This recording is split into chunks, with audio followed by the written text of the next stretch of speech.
What made a road disappear when the sun went down? Why did travelers, desperate to reach their destinations, choose to stop moving rather than continue through the darkness?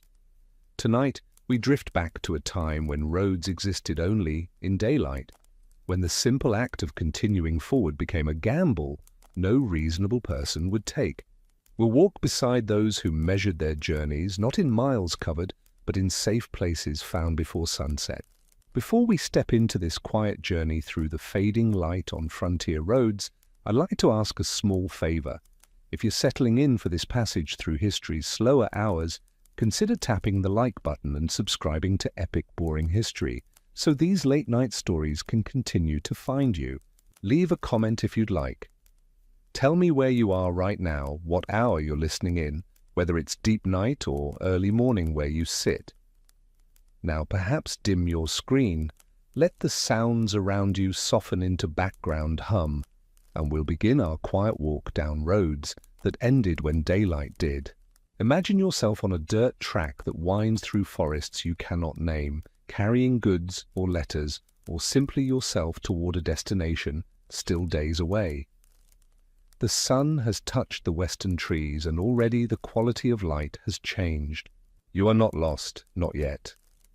But you are keenly aware that the road beneath your feet is about to become something different, something uncertain, something best avoided until morning returns. The light is leaving, and with it goes your confidence in the path ahead. You have been walking since dawn, or riding if you are fortunate enough to own a horse, and your body has found a rhythm in the movement, a steady, monotonous forward press that has carried you perhaps 15 miles, perhaps 20, if the road was kind. Now that rhythm must stop. The decision is not dramatic, not announced with worry or fear, but it settles over you with the same inevitability as the cooling air. You begin to notice things you ignored an hour ago.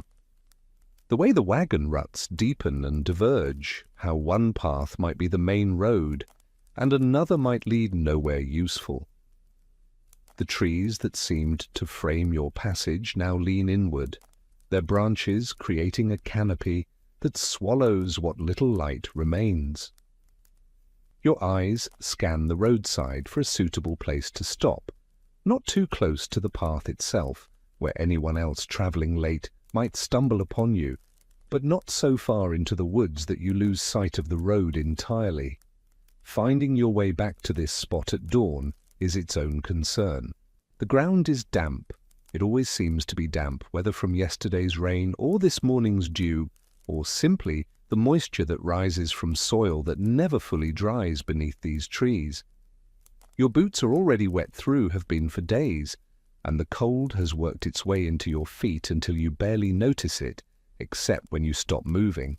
Stopping is when the cold truly arrives. While you walked, your body generated enough heat to keep the worst of it at bay. But now, as you lower your pack or climb down from the wagon seat, you feel how the temperature has dropped with the sun. The air is still. Too still, perhaps, or perhaps it only feels that way because you are no longer creating your own wind through movement. Sound carries differently now. A bird's call reaches you from an impossible distance, and the crack of a branch somewhere in the forest seems both very near and impossibly far away. You have a decision to make about fire. A fire means warmth, means the ability to heat water or cook something from your provisions, means light that pushes back the darkness for a few feet in every direction. But a fire also means smoke and flame visible from far off, means declaring your presence to anyone else on or near this road. Most nights you choose the fire. The risk of being seen is outweighed by the simple, desperate need for warmth and the small comfort of light. But you build it small, feeding it carefully with dry wood when you can find it, watching the flames stay low and controlled. The wood you gather in the dimming light is often damp, and even the driest pieces are cold to the touch. You arrange them with hands that have grown stiff from holding reins or walking with clenched fists against the chill, and the first attempts at lighting the kindling often fail. When the fire finally catches, it is not the roaring blaze of a hearth, but a tentative, flickering thing that requires constant attention. You feed it one small piece at a time, never letting it grow large enough to consume your fuel quickly, never letting it die down to the point where rekindling it becomes another ordeal. The circle of light it creates is shockingly small, perhaps 6 feet, perhaps 8, if the flames are generous. Beyond that circle, the darkness is absolute. Not the comfortable darkness of a room at night, but a living, pressing darkness that seems to have weight and texture. Your food is whatever travels well and keeps without spoiling. Hard bread, dried meat, perhaps a little cheese, if you began your journey recently enough.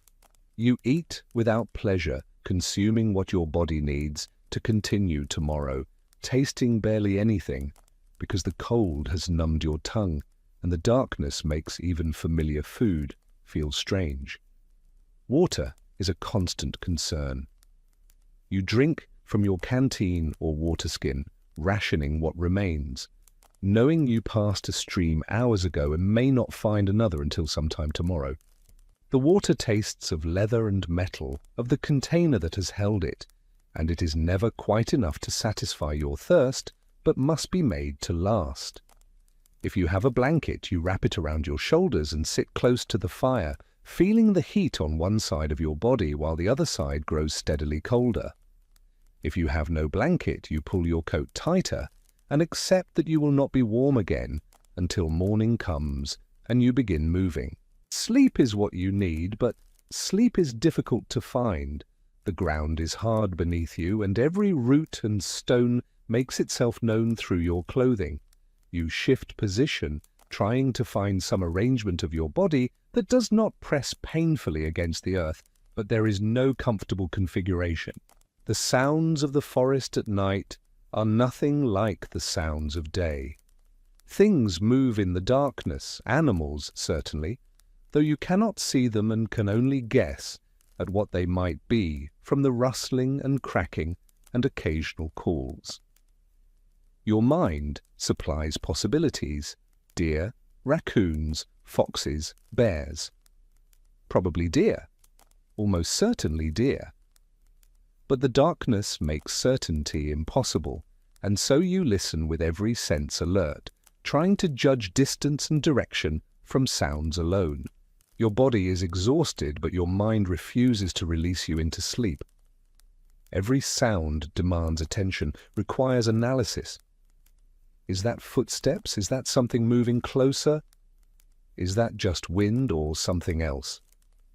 Hours pass in this state, not quite awake, not quite asleep, hovering in some uncertain space where time loses meaning and the darkness becomes eternal. Your fire burns lower, and you rouse yourself enough to add another piece of wood, then settle back into your vigil. The cold deepens.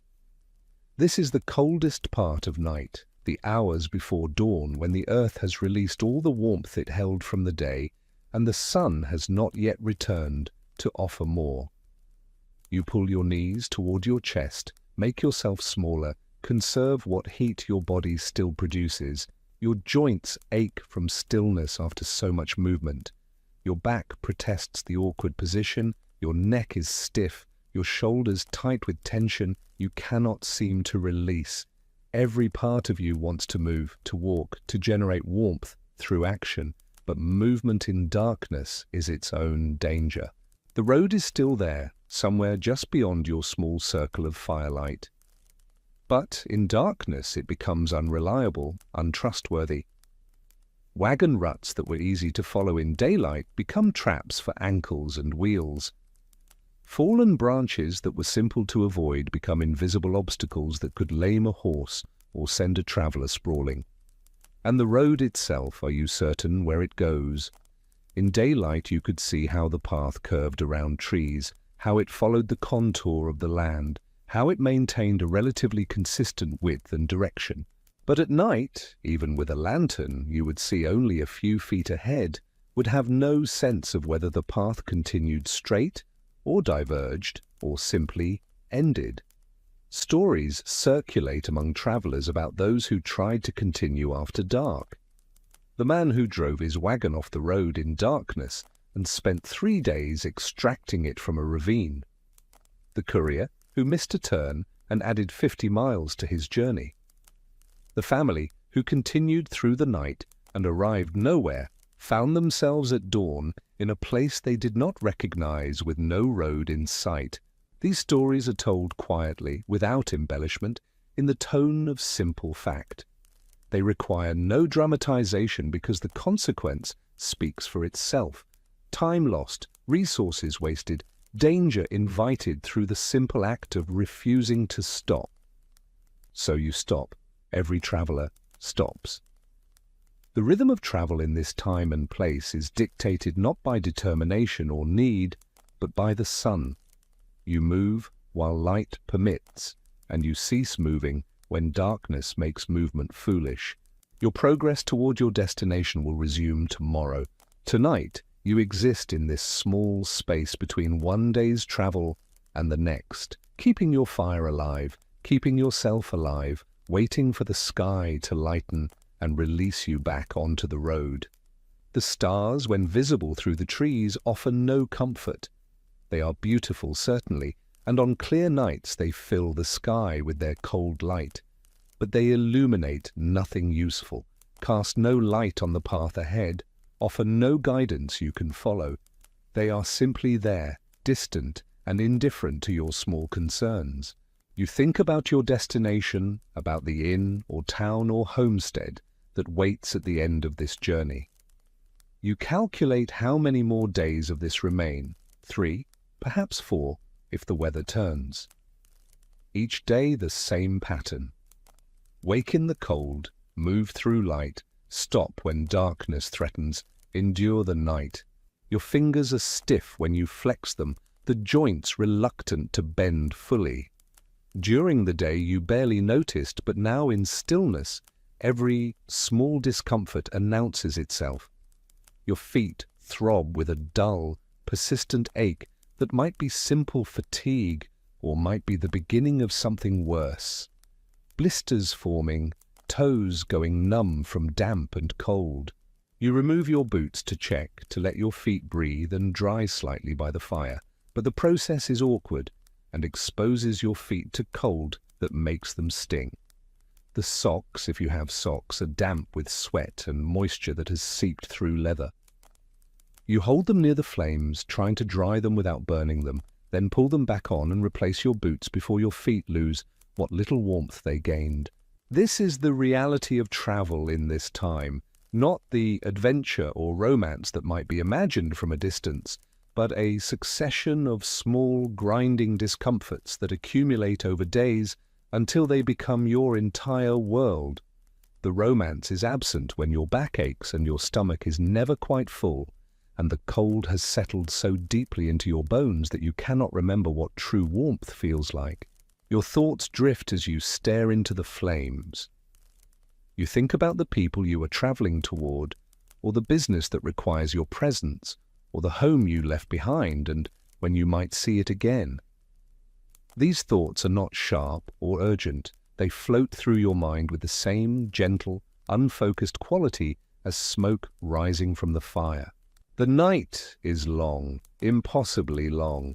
Each hour stretches until you are certain that dawn must be near, and then you realize that no light has yet touched the eastern sky and hours remain.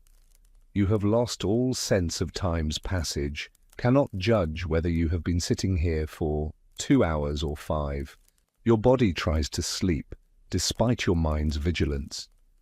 Your head nods forward, jerks back up. Your eyes close, open with effort. You slip into shallow dreams that are barely distinguishable from waking thoughts. Images of the road continuing, of yourself walking, of destinations that remain always just ahead. And then finally, with a slowness that feels deliberate, the darkness begins to thin. Not light, not yet, but a lessening of the absolute black. The shapes of trees become faintly visible as darker masses against a dark sky. The fire, which seemed so bright in full darkness, now appears dim and tired. You tend it one last time, adding the last of your wood to create enough flame to boil water for whatever passes as breakfast. You eat quickly, efficiently, already thinking about the day ahead and how far you might travel before this same scene repeats itself. The road, when you return to it in the grey light of dawn, looks exactly as it did yesterday evening. The same ruts, the same mud, the same unpromising path stretching forward into forests that seem to have no end. But now, at least, you can see it clearly enough to follow it. You begin walking. Your body protests the movement after a night of cold stillness, but gradually the motion works warmth back into your limbs. The morning is quiet except for the sound of your footsteps and the creak of your wagon if you have one, and you settle back into the rhythm that will carry you through another day. Until evening comes again, and the light begins to fail, and you must make the same decision you made yesterday, to stop before darkness makes the road disappear beneath your feet. There was a man named Josiah Gregg who kept careful records of his travels across the Santa Fe Trail in the 1830s. His journals were not dramatic accounts of adventure, but meticulous documentation of distances, conditions, and the constant recalculation of when to stop moving. Gregg was a merchant by necessity and a writer by inclination, someone who understood that the success of a journey depended less on courage than on accepting the limitations that distance and darkness imposed. He traveled between Missouri and Santa Fe multiple times, leading wagon trains loaded with goods to trade, and each journey taught him the same lesson.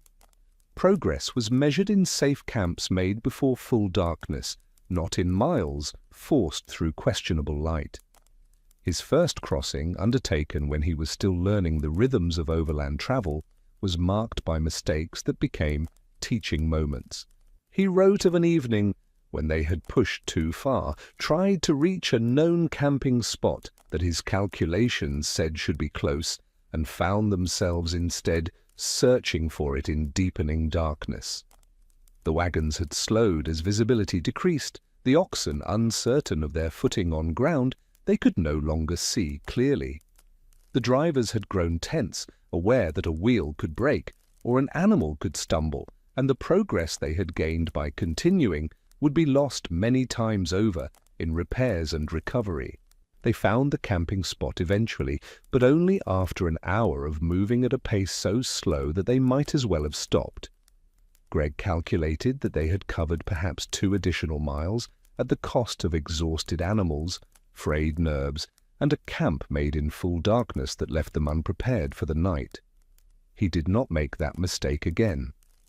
His journals from subsequent journeys show a pattern of early stops, camps made while enough light remained to gather firewood and arrange the wagons properly and see to the animals before night settled fully.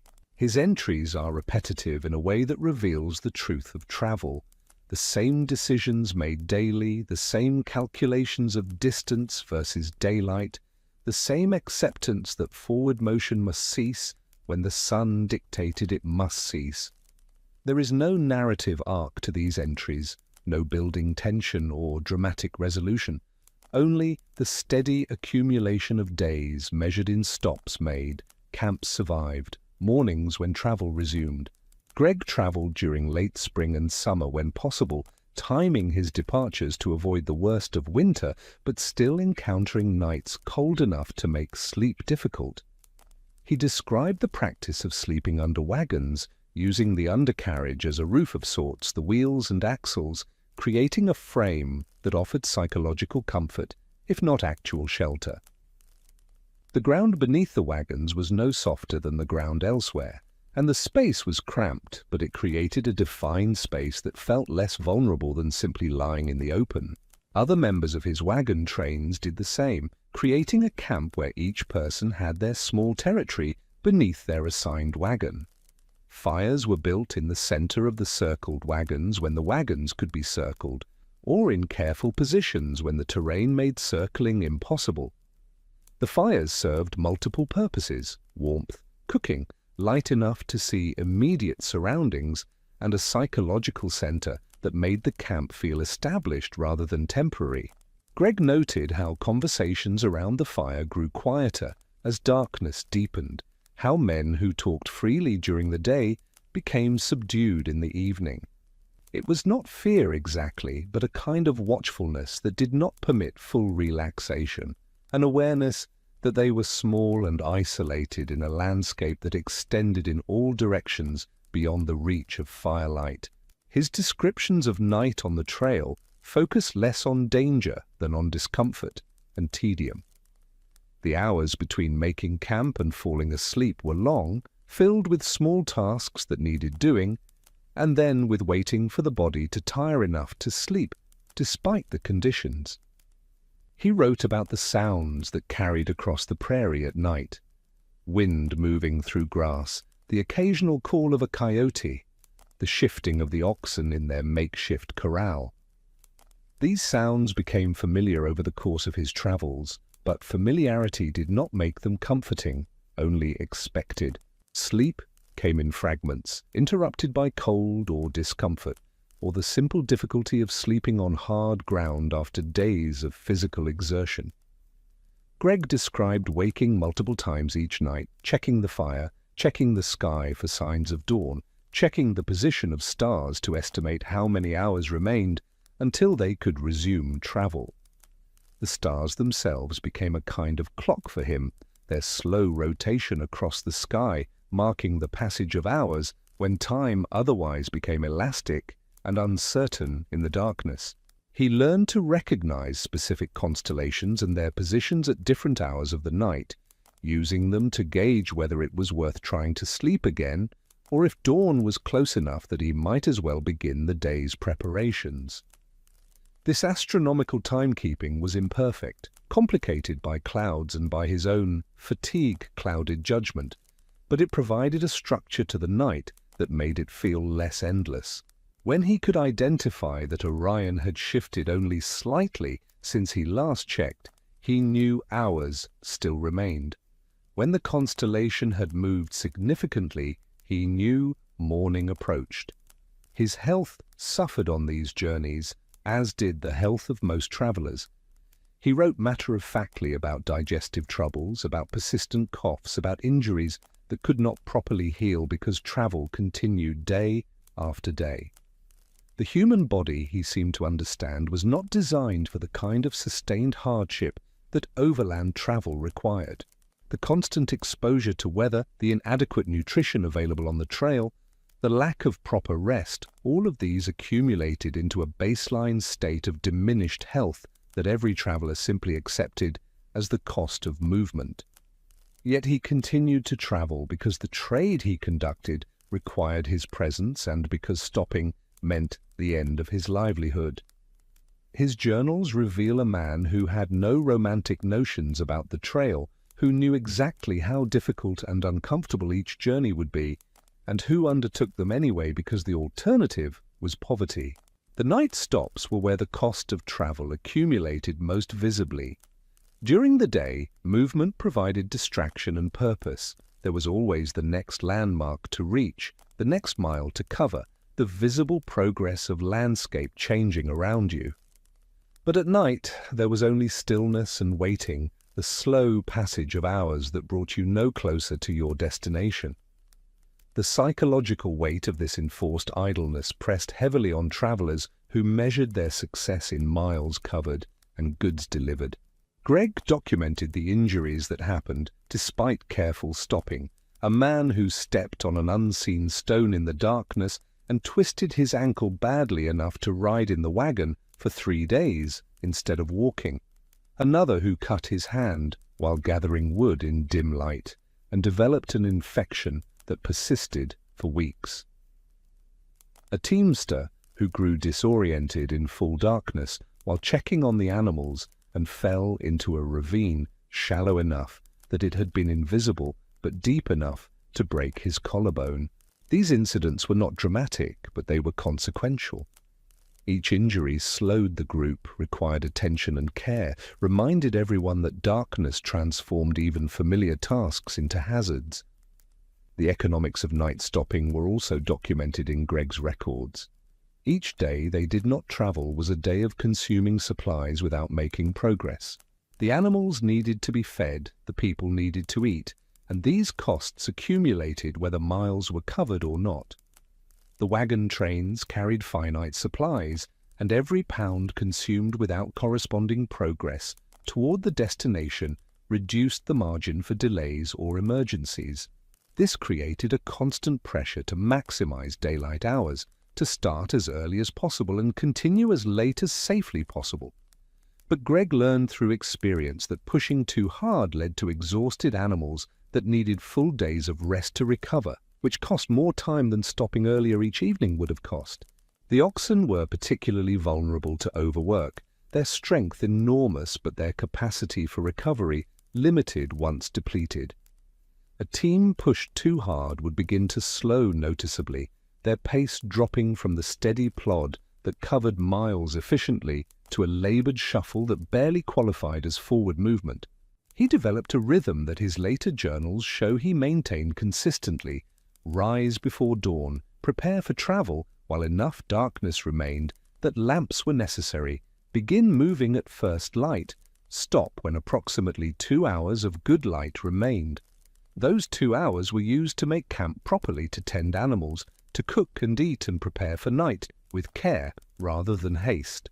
This pattern maximized progress while minimizing the risks that came with moving or making camp in insufficient light.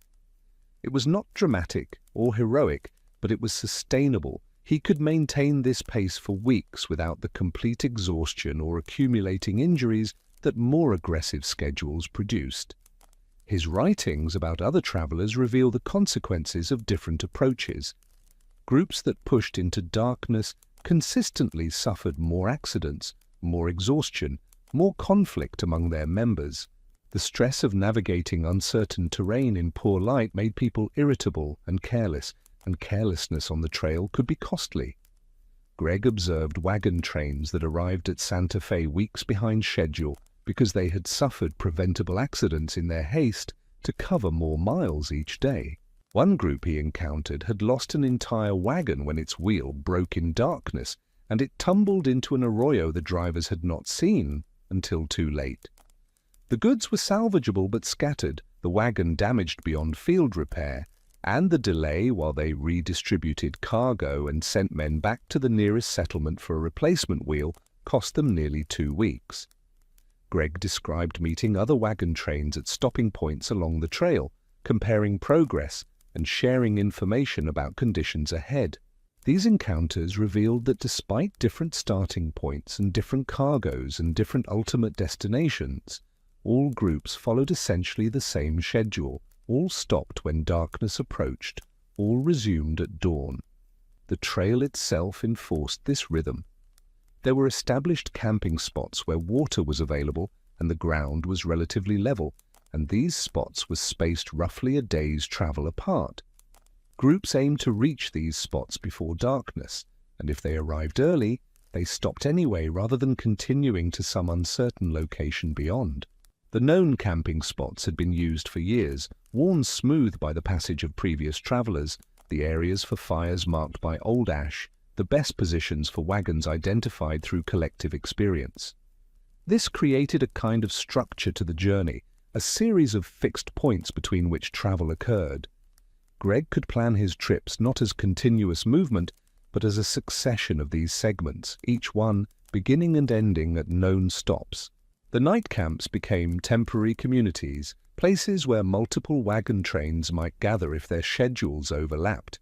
Fires would dot the landscape, small circles of light separated by darkness, each group maintaining its own space but aware of the others nearby. There was comfort in this proximity, even without interaction. Knowing that other people were enduring the same night, facing the same cold and darkness and discomfort, made the experience feel less isolating. Greg wrote that he often found himself more able to sleep when other camps were visible than when his group stopped alone. The distant fires represented human presence, a reminder that the landscape, however vast and empty it seemed in darkness, was traversed by others who shared the same struggles and employed the same solutions. Occasionally, members of different wagon trains would visit between camps, sharing news or trading small items. These exchanges were brief, constrained by the understanding that everyone needed to rest and prepare for the next day's travel, but they provided moments of connection that broke the isolation of the trail. The mornings were always cold, regardless of season. The air before dawn held a chill that penetrated clothing and blankets, and the effort of rising and preparing for travel required forcing the body into motion before it felt ready.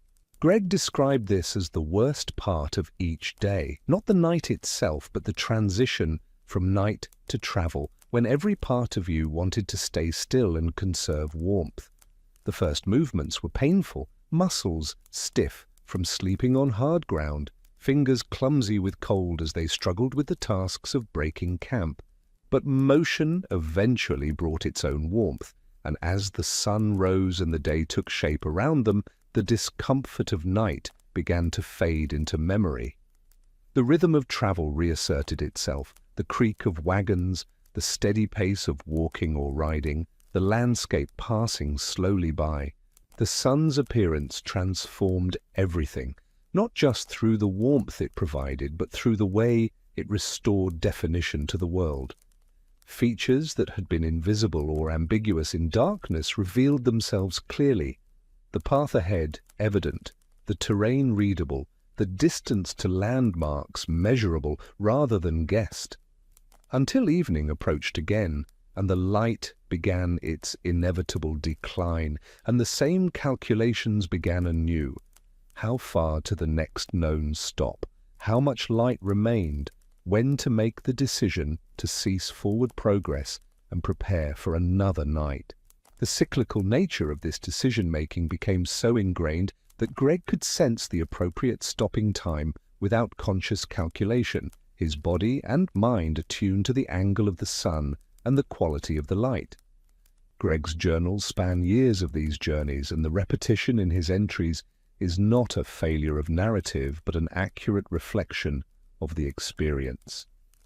Each night was much like the last. Each stop followed the same pattern. Each dawn brought the same reluctant rising and return to travel. He grew older during these years, and his later entries mention that the hardships he once endured more easily now left him exhausted and slow to recover. The cold affected him more deeply, the hard ground made sleep more difficult, the rhythm that had once been merely uncomfortable became actively painful. His knees troubled him particularly, the constant walking combined with the jarring motion of riding in the wagon, taking their toll on joints that had never been given time to properly heal between journeys.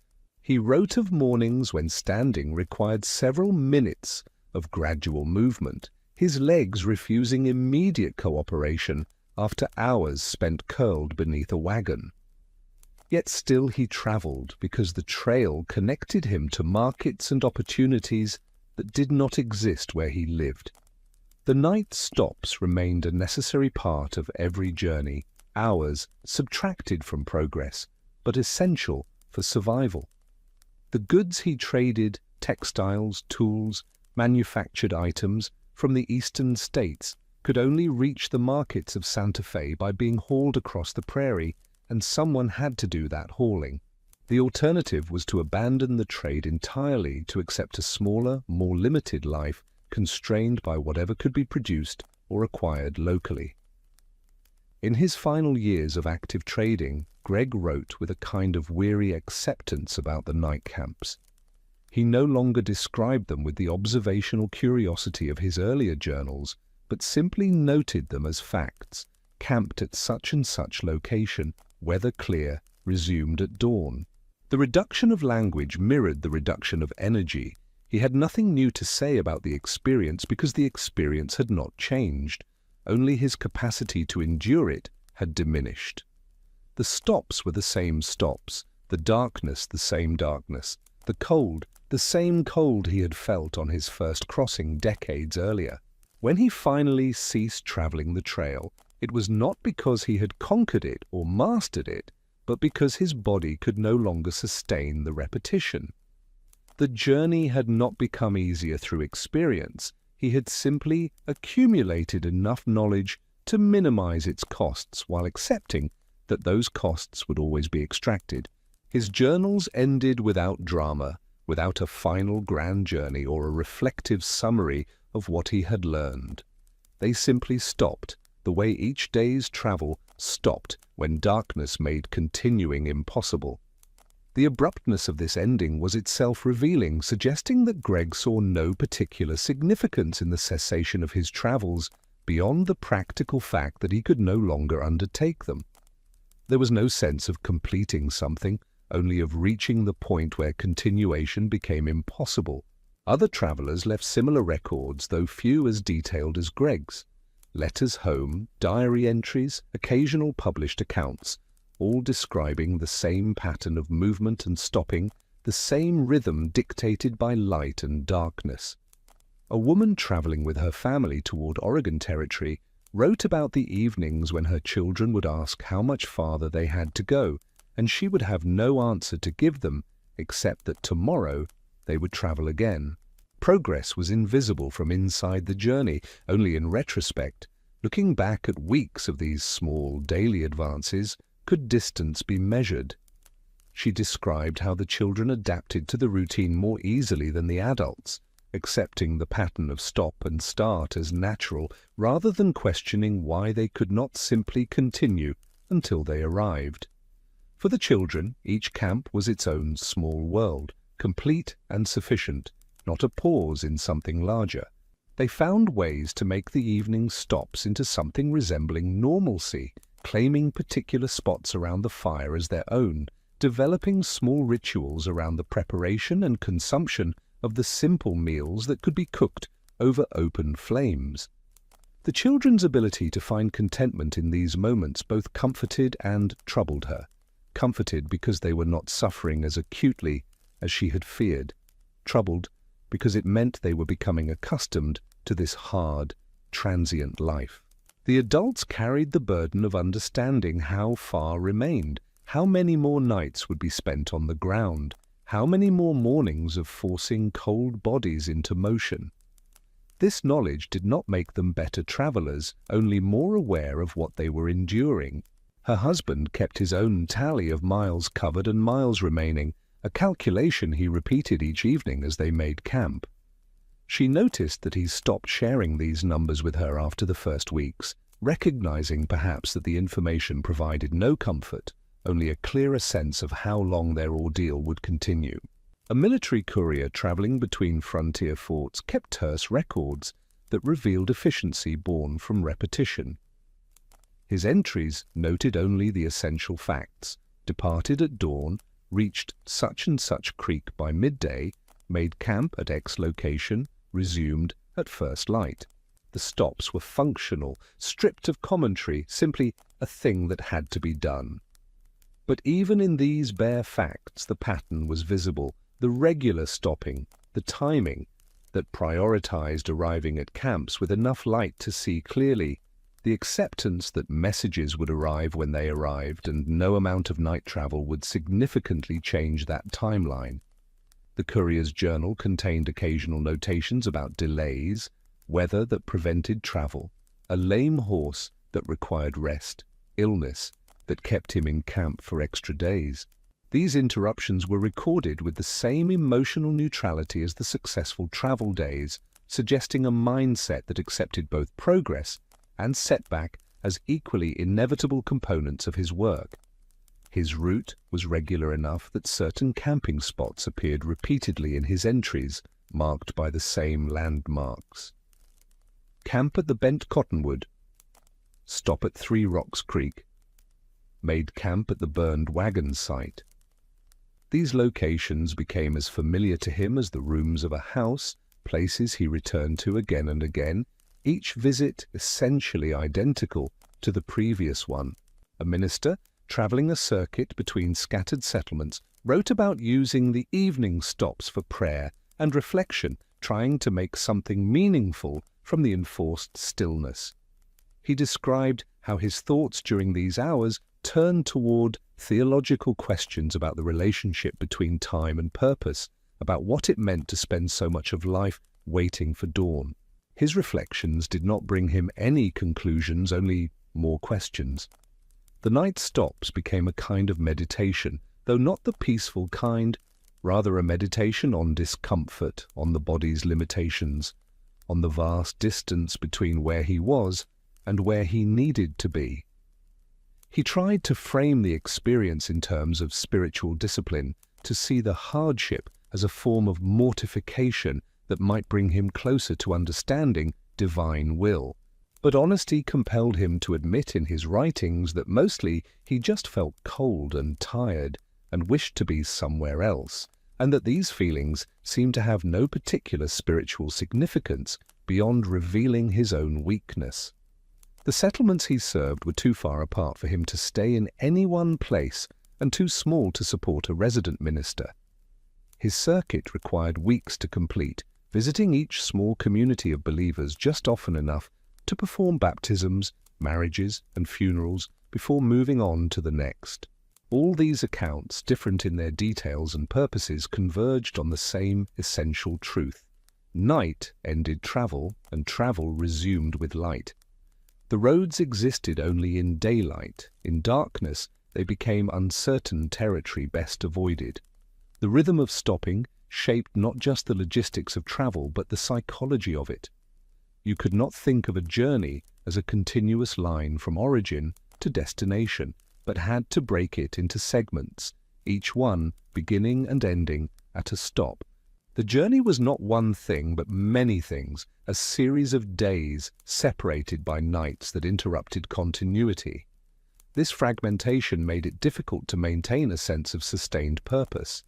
Each morning required a renewal of commitment to continue, a decision to resume rather than simply remaining where you were. This made distance feel longer, more burdensome. When you measured progress in stops rather than miles, when each day's travel ended with the same discomfort and difficulty, the accumulation of distance felt slow and grudging rather than accumulating naturally. The psychological effect of this rhythm varied by traveler. Some found the structured predictability comforting, a reliable pattern that reduced uncertainty even as it extended the journey's duration. Others chafed against the enforced pauses, frustrated by the knowledge that their destination remained fixed while they were compelled to stop simply because light failed. And yet people continued to travel because connection between places required someone to traverse the distance between them. Messages were carried, goods were traded, families relocated, obligations were met. All of this requiring that people undertake these journeys despite their difficulty.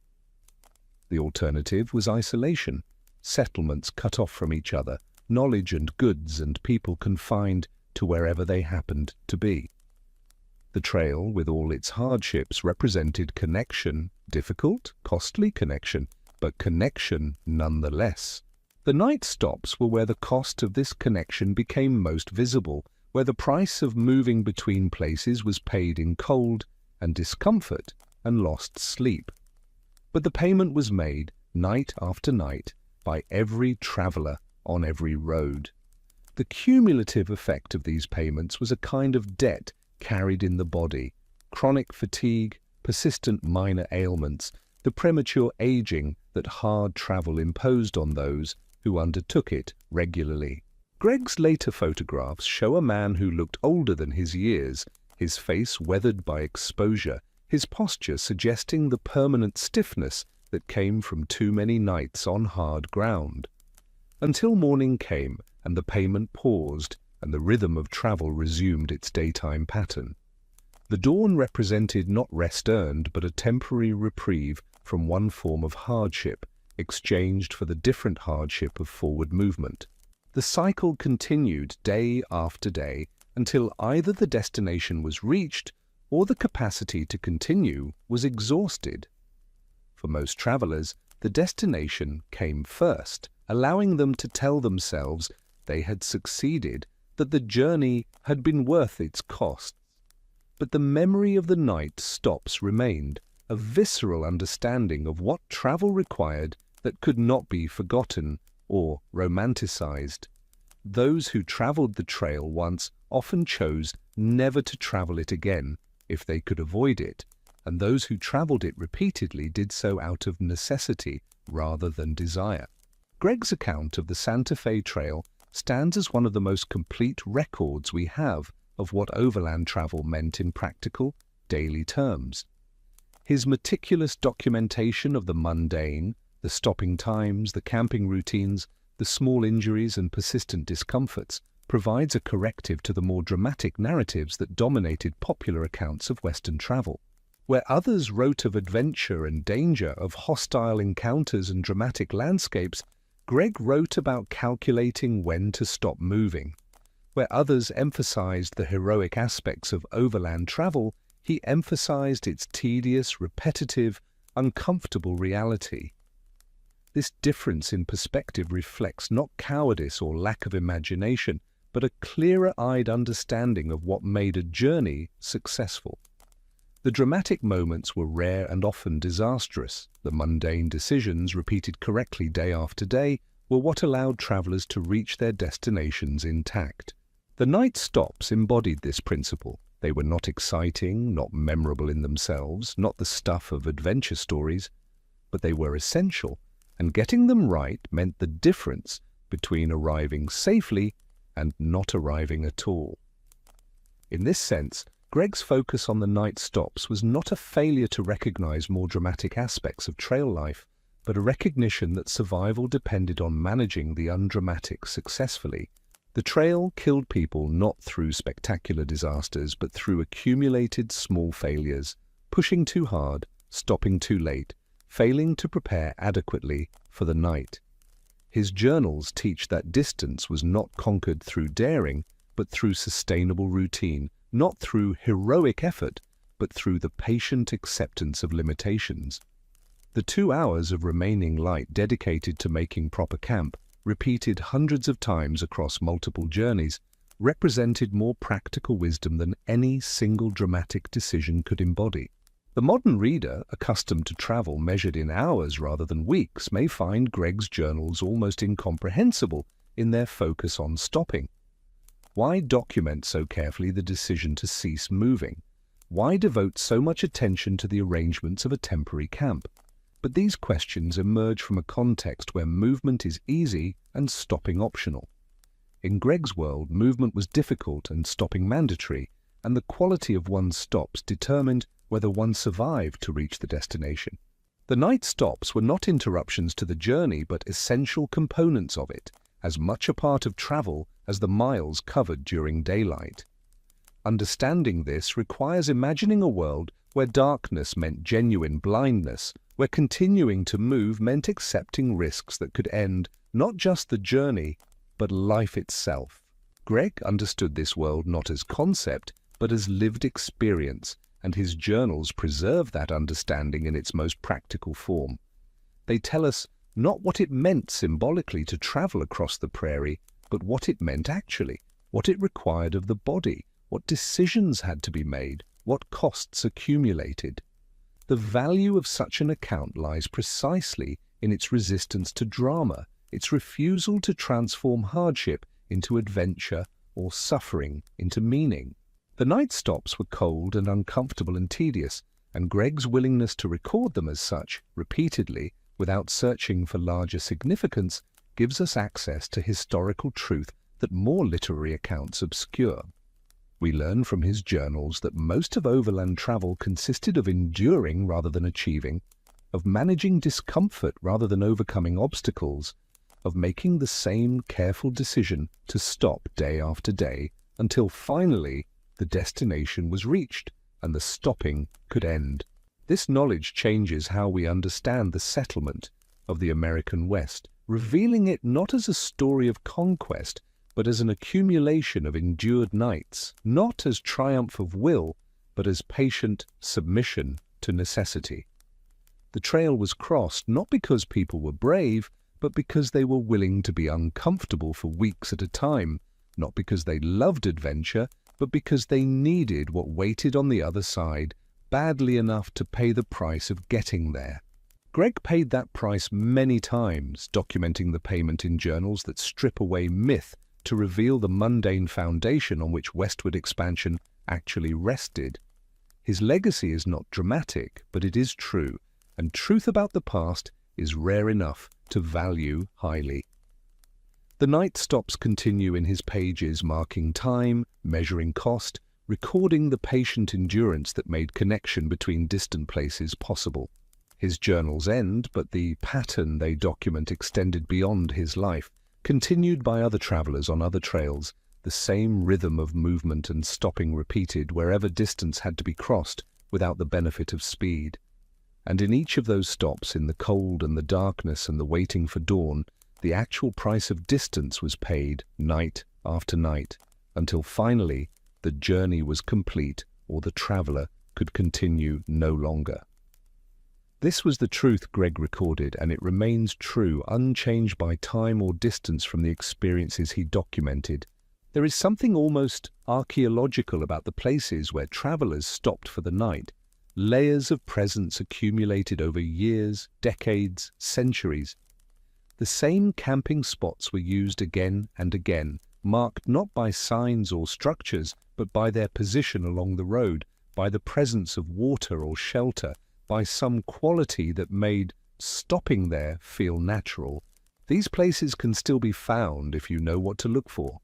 Soil compacted by countless feet and wagon wheels, stones arranged for fire rings and rearranged by each new group of travelers, trees marked where horses were tethered or where travelers carved initials to prove they had passed through. The archaeological record of travel is largely a record of stopping. Movement leaves few traces. A wagon wheel pressed into mud hardens and weathers and disappears. Footprints fade. The act of traveling forward through space creates no lasting mark. But stopping creates accumulation. Ashes from fires, broken tools or discarded items, animal bones from meals, the wear patterns of repeated human presence. These concentrations of material culture form islands of evidence in landscapes where movement itself has become invisible. Excavations at known stopping points along frontier roads reveal this layering with remarkable consistency. Deeper soil holds artifacts from earlier periods. More recent layers contain objects that mark later decades of use. But the pattern remains consistent across time. People stopped at these places because the places offered what travelers needed, and so the same locations drew travelers century after century. The logic of a good stopping place transcended the particular technologies or cultures of any single era. Water was often the determining factor, the single requirement that could not be compromised or substituted. A spring, a creek, a reliable source of drinking water for both people and animals made a location valuable. Travelers planned their daily distances to reach these water sources before darkness, and the spots became nodes in a network of known stops. These networks were passed along through word of mouth, recorded in travelers' diaries, marked on hand-drawn maps that circulated among those planning westward journeys. But water alone did not make a place suitable for the nightly encampments that structured frontier travel. The ground needed to be relatively level for sleeping and for parking wagons. Trees or rock formations that provided some shelter from wind were preferred, creating natural barriers that could make the difference between tolerable discomfort and genuine suffering through a cold night. The location needed to be close enough to the road that travelers could find it even as light failed, but far enough that the road itself did not run directly through the camp.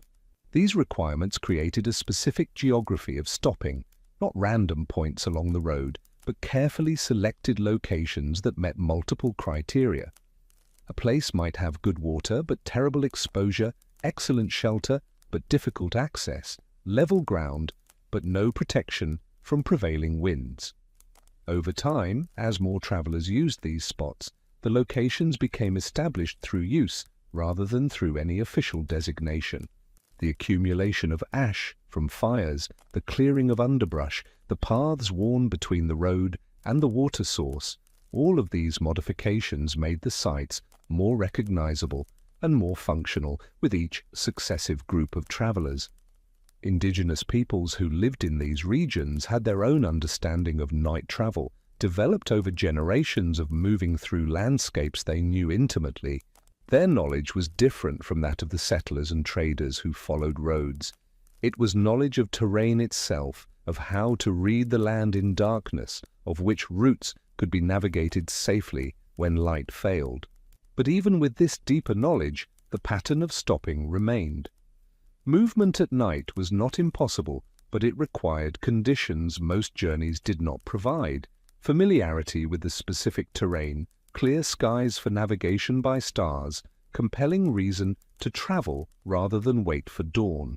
Oral histories preserved in some indigenous communities describe the practice of night travel as something undertaken only when necessary, and then with specific precautions.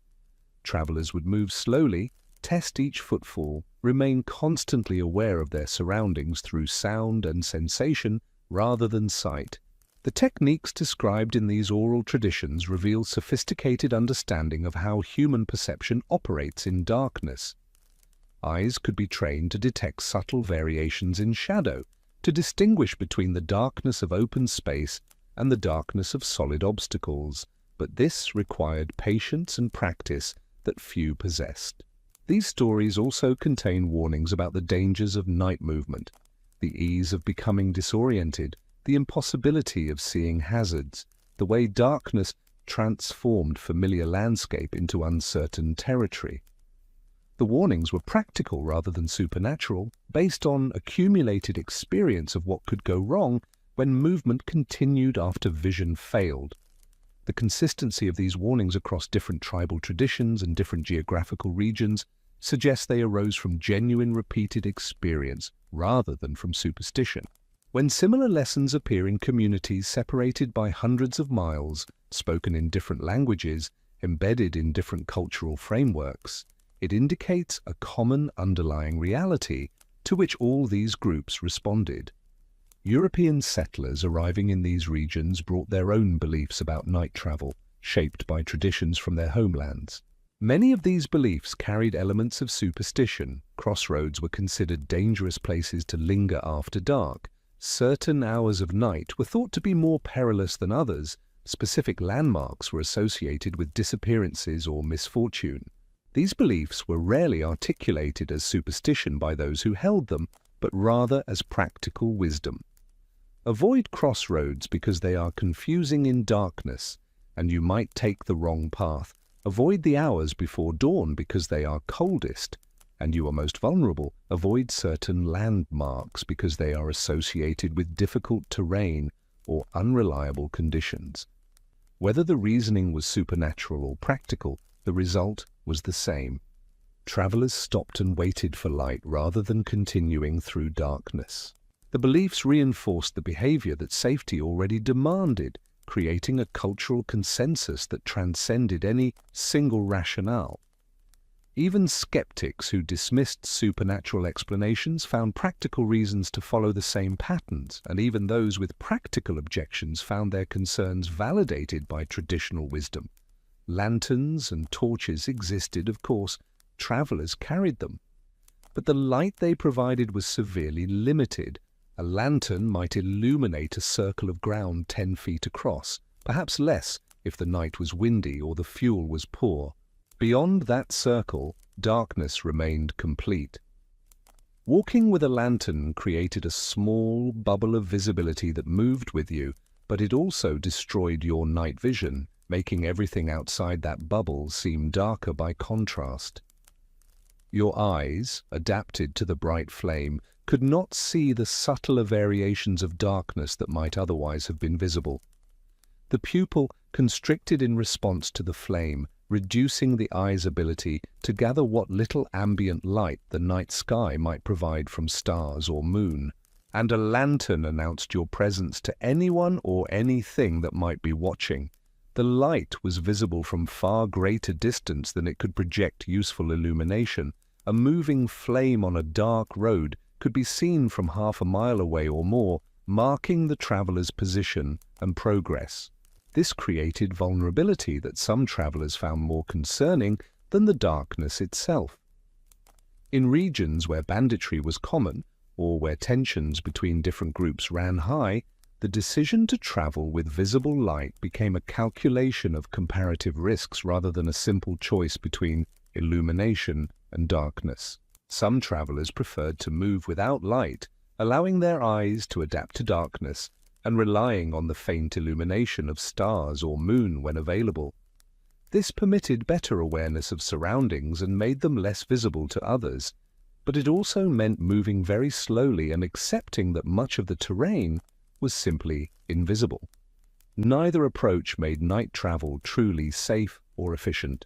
Both were compromises, attempts to make movement possible in conditions that fundamentally did not support it.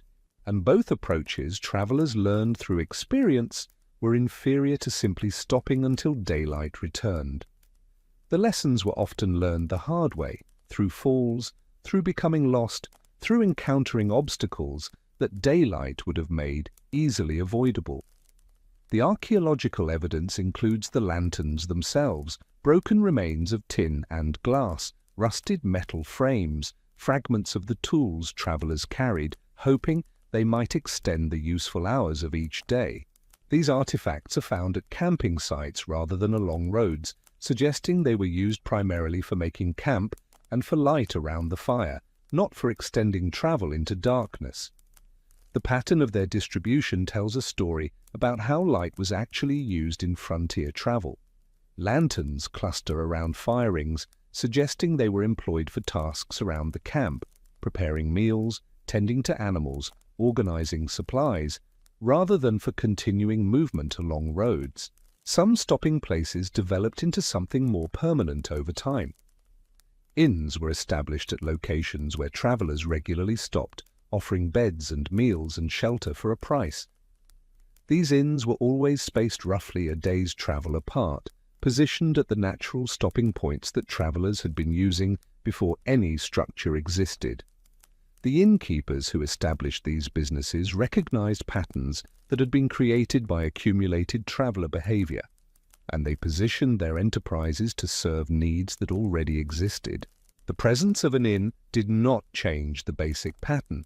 Travelers still stopped when darkness approached, still measured their progress in days rather than continuous miles. But the inn made stopping more comfortable, providing walls and roofs and warmth that camping could not offer. These establishments were simple affairs, rarely more than a large room where multiple travelers would sleep on cots, or the floor, a kitchen where basic meals were prepared, perhaps a stable for animals. Comfort was relative. You were inside rather than outside, somewhat warmer, somewhat safer, but still sleeping in a room with strangers and still rising before dawn to continue traveling. The social dynamics of these shared sleeping quarters created their own patterns and protocols. Travelers arranged themselves by groups when possible, families claiming corners, merchants sleeping near their goods, strangers maintaining careful distances from one another in the close quarters.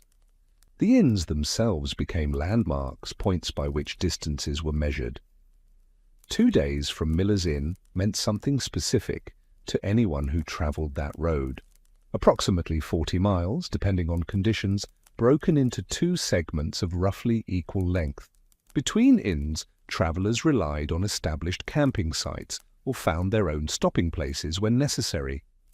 A map of frontier roads would show the inns as bright points along the routes, with the spaces between them filled with less formal stopping places used when circumstances demanded it. Not all roads had inns. Newer routes, less traveled paths, roads through territory too remote or too dangerous to support permanent establishments. These offered only what the landscape itself provided. Travelers on such roads carried more supplies, accepted greater discomfort, and measured their journeys in longer units of time. The difference between traveling a road with established inns and traveling a road without them could be significant, not just in terms of comfort, but in terms of the supplies that needed to be carried and the planning required before departure. The cultural understanding of roads included this temporal dimension. A road was not just a path through space, but a structure that existed fully only during certain hours. After dark, the road became something else, something that could not be trusted, something best avoided until light restored its character as a route rather than a risk. This understanding was so deeply embedded in travel culture that it shaped language. Making camp was a phrase that carried no sense of failure or defeat. It was simply what one did when traveling, as natural and necessary as the traveling itself. The day's journey did not end when you reached your destination, because most days you did not reach your destination. The day's journey ended when darkness required you to stop. This rhythm created a different relationship to time than we experience in modern travel, where destinations are expected endpoints and stopping short is viewed as delay or failure. Questions about distance were answered not in miles but in days. How far to the next settlement? 3 days if the weather holds. This answer encompassed not just the physical distance, but the rhythm of travel. 3 periods of daylight movement separated by 3 nights of stopping. The uncertainty built into these estimates was accepted as inherent to travel. Weather could slow progress, road conditions could change, animals could tire or go lame, 100 variables could extend or compress the time required. But the basic unit remained the day, the period of useful light. This way of measuring distance reflected a fundamental truth about frontier travel. The constraints were temporal as much as spatial, and any estimate had to account for both. A 20-mile stretch of good road in summer might truly be a single day's travel, while the same distance over difficult terrain in winter might require 2 or even 3 days. Archaeological surveys of frontier regions reveal the density of these stopping places with striking consistency. Along well-traveled routes, signs of overnight camps appear every 15 to 20 miles, a distance that represents a full day's travel under typical conditions. The consistency of this spacing across different regions and different time periods suggests a fundamental limit to how far laden wagons or walking travelers could reasonably progress in daylight hours.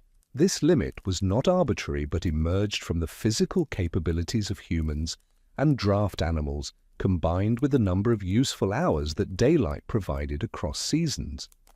The spaces between stopping places are largely empty of artifacts. Occasional finds mark where something was lost or discarded during travel, but these are scattered and random compared to the concentrations at camping sites. The archaeology confirms what the written records describe. Travel was movement between stops, not continuous occupation of the road. The landscape of frontier travel was essentially binary, dense accumulations of material culture at stopping places, sparse scattering between them. Some mysteries remain in this landscape of stopping. Isolated sites show evidence of camps made far from established stopping places, in locations that seem poorly chosen. No water nearby, exposed positions, difficult terrain. These anomalous sites suggest emergencies, miscalculations, groups that attempted to continue too far and were forced to stop wherever they found themselves when darkness made further movement impossible. The artifacts at these sites sometimes show signs of haste, fires built in less than ideal locations, minimal camp organization, signs that the travelers departed as soon as light permitted. Other sites show signs of abandonment mid-journey, wagons left beside roads, supplies scattered, evidence of hasty departure. Some of these can be explained by known disasters, by weather events or attacks that scattered travelers. Others remain unexplained, small mysteries preserved in artifact patterns that suggest something went wrong, but provide no clear narrative of what. These abandoned sites create an eerie category within frontier archaeology, places where the normal pattern of stopping was interrupted by something abnormal, but where the specific nature of that interruption has been lost to time. The question of who disappeared between stopping places is one archaeology cannot fully answer. Records sometimes note travelers who departed one location and never arrived at the next, but the reasons for their disappearance are rarely documented. Some explanations are mundane: illness, accident, the decision to turn back or change routes. Others remain uncertain, gaps in the historical record that invite speculation but resist definitive answers. The roads themselves have largely vanished. Pavement covers some, modern highways follow the general path of others, but many frontier routes have returned to forest or grassland, their exact locations lost except where historical maps and archaeological evidence intersect. Walking these vanished roads today, you might pass within feet of a spot where hundreds of travelers once stopped for the night and never know it. The landscape has absorbed the roads back into itself, erasing the paths that once seemed so permanent to those who traveled them. But sometimes the landscape still holds signs: a depression where the ground was compacted, a line of stones that once formed a fire ring, a tree bearing old scars from tethered horses. These traces are faint, easily overlooked, meaningful only if you know what you are looking at and what it represents. Trained archaeologists can read these signs, can reconstruct patterns of use from subtle variations in soil composition and artifact distribution, but to the untrained eye, the sites are indistinguishable from surrounding landscape. The cultural memory of night travel avoidance faded as roads improved and technology changed. Electric lights, paved surfaces, reliable vehicles, these transformed roads from places that existed only in daylight to routes that could be traveled at any hour. The night ceased to be a boundary that stopped movement. This transformation happened gradually, unevenly, with urban roads changing first and rural routes following years or decades later, but the overall trajectory was clear and eventually universal. But for the century or more when frontier travel dominated American westward expansion, the pattern was absolute. Night meant stopping, daylight meant movement, and the rhythm of this alternation shaped every journey undertaken. The stopping places themselves became part of the infrastructure of expansion, as essential as the roads they served. Without locations where travelers could safely stop, longer routes would have been impossible. The stops were what made the roads functional, what transformed them from theoretical lines on maps into practical routes that actual people could traverse. A road without adequate stopping places was not really a usable road, regardless of what maps might suggest. Understanding this pattern requires accepting that travel was not primarily about movement, but about the relationship between movement and rest, between progress and stopping, between the hours when roads could be used and the hours when they could not. The stops were not interruptions of travel, but integral components of it. Modern thinking about travel tends to privilege movement, to treat stopping as delay or failure, to measure journeys by distance covered rather than by the full cycle of moving and resting that makes sustained travel possible. Frontier travelers had no such illusion. They understood that stopping was not the opposite of traveling, but rather one of its necessary phases. To stand at one of these old stopping places now, if you can find them, if you can identify them among the layers of time that have covered them, is to stand in a space defined by waiting.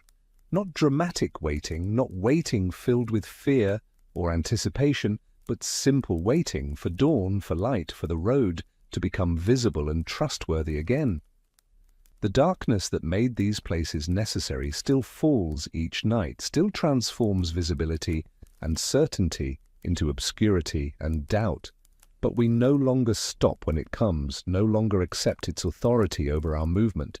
The roads remain visible now through artificial light, remain navigable through technology that our eyes alone could never provide. Headlights pierce the darkness, streetlights create corridors of visibility, GPS systems allow navigation without visual reference to landscape, removing the need for the kind of stopping that once structured all travel. Whether this represents progress or simply a different set of compromises is a question each person might answer differently. But the historical fact remains, for generations of travelers, darkness ended the day's journey absolutely, and the places where they stopped became as important, as the distances they covered. The archaeology of stopping, the cultural patterns of night avoidance, the accumulated records of travelers who measured their journeys in camps made rather than miles covered. All of this creates a picture of travel defined by its limitations rather than its freedoms. The road was a path that existed conditionally, available only when light permitted, closed when darkness fell. And every traveler accepted this because the alternative was to risk becoming lost, injured, or worse in terrain that darkness had rendered unreadable. The stops were not failures, they were survival, repeated nightly, for as long as the journey required. The physical evidence of these stopping places continues to emerge as archaeological techniques improve and as development occasionally exposes sites that have lain undisturbed for over a century. Each discovery adds detail to our understanding of how travel functioned in this era, what travelers carried with them, how they organized their temporary camps, what they ate and used and discarded. But beyond the specific artifacts, what emerges is a picture of constraint, of human movement shaped by fundamental limits of vision and light, of journeys structured by the unavoidable rhythm of day and night. This constraint was not unique to frontier America, of course. It structured travel in every culture and every era before the advent of artificial illumination, and paved roads made night travel practical. The stopping places of frontier roads simply represent one of the last major expressions of this ancient pattern in what would become modern America. They mark the end of an era in which darkness held real authority over human movement, in which night was not just a time of day, but a genuine barrier to progress. In some ways, the rhythm they represented, movement and rest, progress and pause, effort and recovery, was more aligned with human biology and the limitations of draft animals than the continuous movement now possible on modern roads. Contemporary discussions of driver fatigue, of the accidents that occur when people push through tiredness to continue traveling, suggest that perhaps the forced stops of frontier travel, whatever their origin, served purposes beyond simply avoiding the difficulties of darkness. But we cannot return to that pattern even if we wanted to. The infrastructure exists for continuous travel, the economic and social systems expect it, and the very conception of how travel works has shifted fundamentally. Roads are no longer paths that exist conditionally, available only at certain hours. They are permanent routes, always accessible, always navigable. The old stopping places, then, stand as monuments to a different way of moving through space, a way that accepted limitations we now refuse, that structured time differently, that created rhythms we have abandoned. They are archaeological sites in the fullest sense, traces of a past that was organized according to principles we no longer follow, evidence of how people adapted to constraints we have overcome. To study these places is to study not just travel, but the nature of constraint itself, the ways humans organize activity around unavoidable limitations, the patterns that emerge when certain actions are possible only under specific conditions. The stopping places were solutions to a problem, how to move through space when vision fails, that we have solved differently, through technology rather than through accommodation. Yet something in the pattern they represent persists, even if we no longer enact it on roads. The need for rest, for pause, for rhythm in activity continues to shape human life, even when we have removed many of the external forces that once imposed such rhythm. We may not stop because darkness falls, but we still stop, still create our own patterns of movement and rest, still organize time around the relationship between activity and recovery. The frontier stopping places remind us that this rhythm once had clear external structure, that it was imposed by nature rather than chosen by individuals. Whether that external imposition represented constraint or protection, burden or benefit, is perhaps the central question in considering these sites, not just as historical curiosities, but as evidence of a fundamentally different relationship between human capability and environmental conditions. The The travelers who used these stopping places did not think of themselves as constrained, most likely. They were simply traveling, following patterns that everyone followed, doing what needed to be done to move from one place to another across landscapes that offered no alternative. The constraint was so universal, so completely accepted, that it was simply how travel worked, not a limitation to be lamented, but a reality to be navigated. Only from our perspective, equipped with technologies that allow night travel, does their pattern appear as constraint rather than simply as the nature of things. They would likely find our continuous movement as strange as we find their nightly stops, not better or worse necessarily, but organized according to different principles, responding to different possibilities. The artifacts they left behind do not judge these questions. The fire-cracked stones, the worn ground, the scattered remains of camps made and broken over decades. These simply mark places where people stopped because stopping was necessary, where they waited because waiting was required, where they rested because rest was the only option, until light returned. And light always returned, of course. Morning always came, the road became visible again, travel resumed. The stopping was temporary, a pause in movement rather than an ending of it.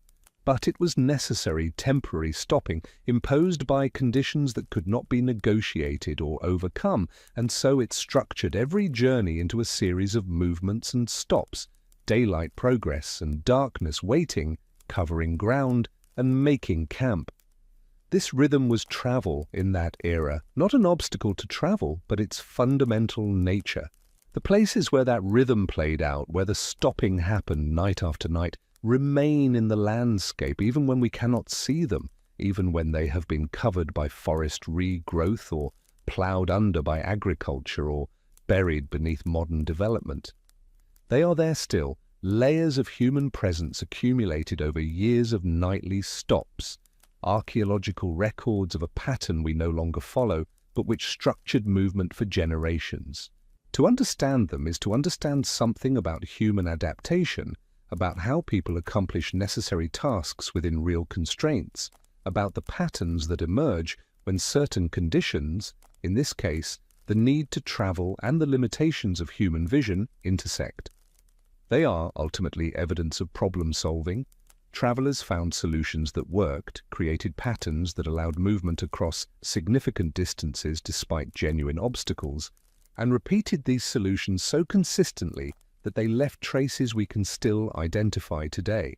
The stopping places were the answer to a question, how to travel when darkness falls, that we have since answered differently.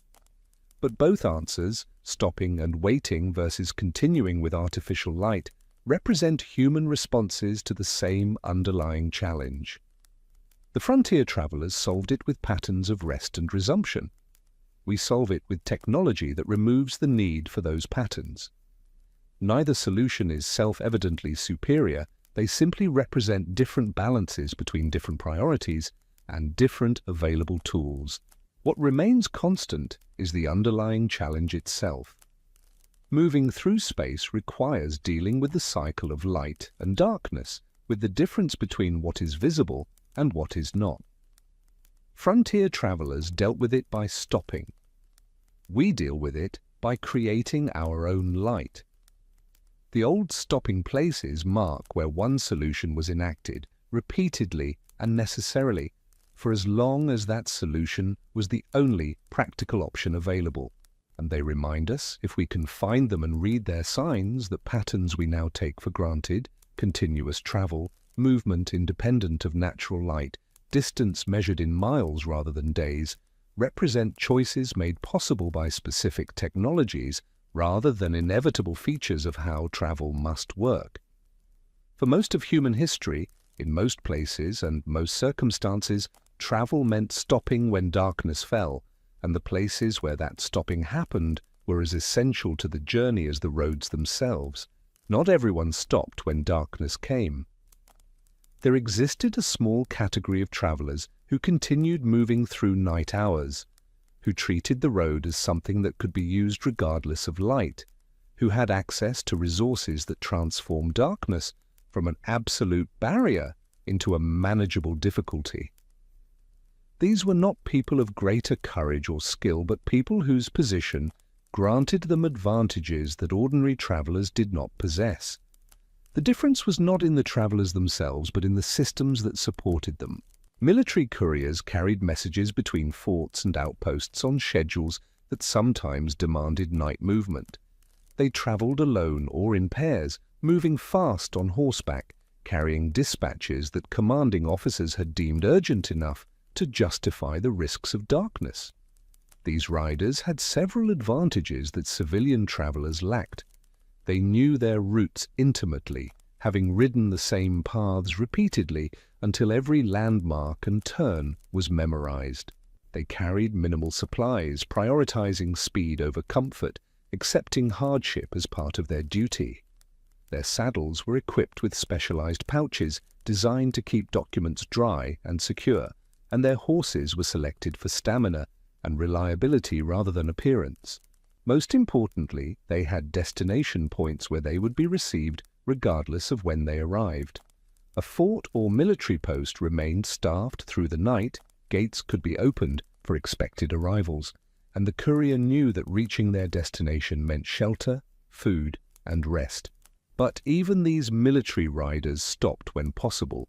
Records of courier service show that night travel was employed only when necessity demanded it, when orders specified that messages must arrive by a certain time, when weather or other delays had consumed the daylight hours, when the nature of the message made speed essential.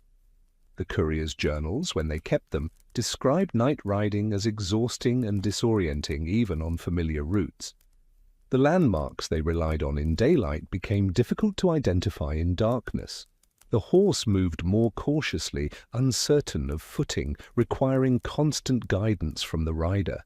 The animal's ears would swivel constantly, processing sounds that the rider could barely hear, alert to dangers that remained invisible. One courier wrote about a night ride during which he became convinced he had somehow missed a turn, that he was traveling on the wrong path entirely, only to recognize a familiar landmark when dawn finally broke and discover he had been on the correct route all along. Darkness had transformed known territory into something alien and doubtful. Another courier described the psychological burden of night riding, how the isolation and darkness created a sensation of unreality, as though he existed in some liminal space between the normal world and something stranger. The absence of visual confirmation that he was making progress, that the landscape around him corresponded to what he expected, generated a persistent anxiety that no amount of experience fully dispelled. Military patrols also moved at night occasionally, but under different conditions than couriers.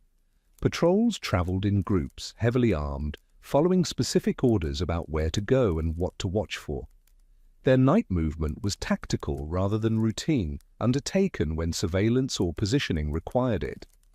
The soldiers moved with deliberate silence, communicating through predetermined hand signals or whispered commands, aware that sound carried differently in darkness than in daylight.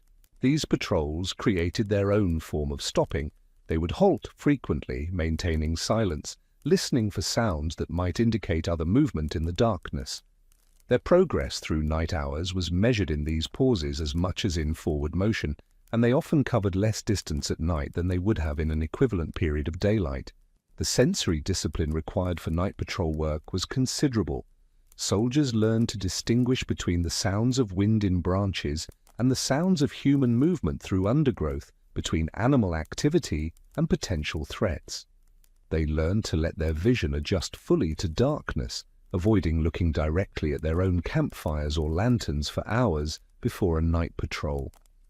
The techniques were passed from experienced soldiers to new recruits through practical instruction, through long nights of practice and observation.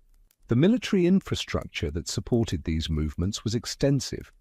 Forts and outposts were positioned along important routes, creating a network of secure stopping points. A courier or patrol knew that at regular intervals they would find fortified locations where they could rest, resupply, and continue. The forts themselves were constructed with night security in mind: walls that prevented approach without detection, gates that could be secured and defended, elevated positions that provided observation of surrounding territory even in limited light. This infrastructure made night travel less risky but did not eliminate the risks entirely. Couriers still got lost, still suffered injuries from horses stumbling in darkness, still faced the exhaustion that came from extended periods without real rest. The system reduced these risks but could not eliminate them. The military records contain scattered references to couriers who never arrived, whose fate remained unknown, lost somewhere between one fort and another. Government officials traveling on official business had access to similar support systems. A territorial governor or federal agent moving between settlements could rely on military escorts, could commandeer resources at official outposts, could expect communities to receive them and provide accommodation regardless of when they arrived. Their travel was still subject to the limitations of darkness. They could not see the road more clearly than anyone else, could not make their horses move faster over uncertain terrain, but they had options that ordinary travelers did not. If darkness caught them between settlements, they could sometimes demand hospitality from citizens along their route, could invoke their official status to secure shelter. This power to demand accommodation created complex social dynamics. A homesteader living along a major route knew that refusing hospitality to an official could have consequences, that cooperation was expected regardless of the inconvenience or expense it created. The official's arrival disrupted household routines, required sharing limited resources, imposed on families who might have little margin for such impositions. Yet the expectation was so firmly established that refusal was rarely attempted. This did not make government officials immune to the difficulties of travel. Letters written by these officials described the same discomforts, the same cold and exhaustion and poor sleep that civilian travelers experienced. But their position meant they were less likely to spend nights on bare ground, less likely to go without food, less likely to be turned away from whatever shelter might exist. Their journals sometimes reflected awareness of the burden their presence placed on host families, though such awareness rarely translated into changed behavior. Wealthy merchants who traveled with their own wagon trains created their own form of infrastructure. They hired drivers and guards, purchased supplies in quantity, equipped their expeditions with better tools and more reliable animals than ordinary travelers could afford. This wealth did not fundamentally change the rhythm of travel. They still stopped when darkness approached, still made camps each night, still measured progress in days rather than continuous movement. But their camps were better supplied, their stopping places could be chosen with less concern for cost, and they had the resources to recover from setbacks that might ruin less wealthy travelers.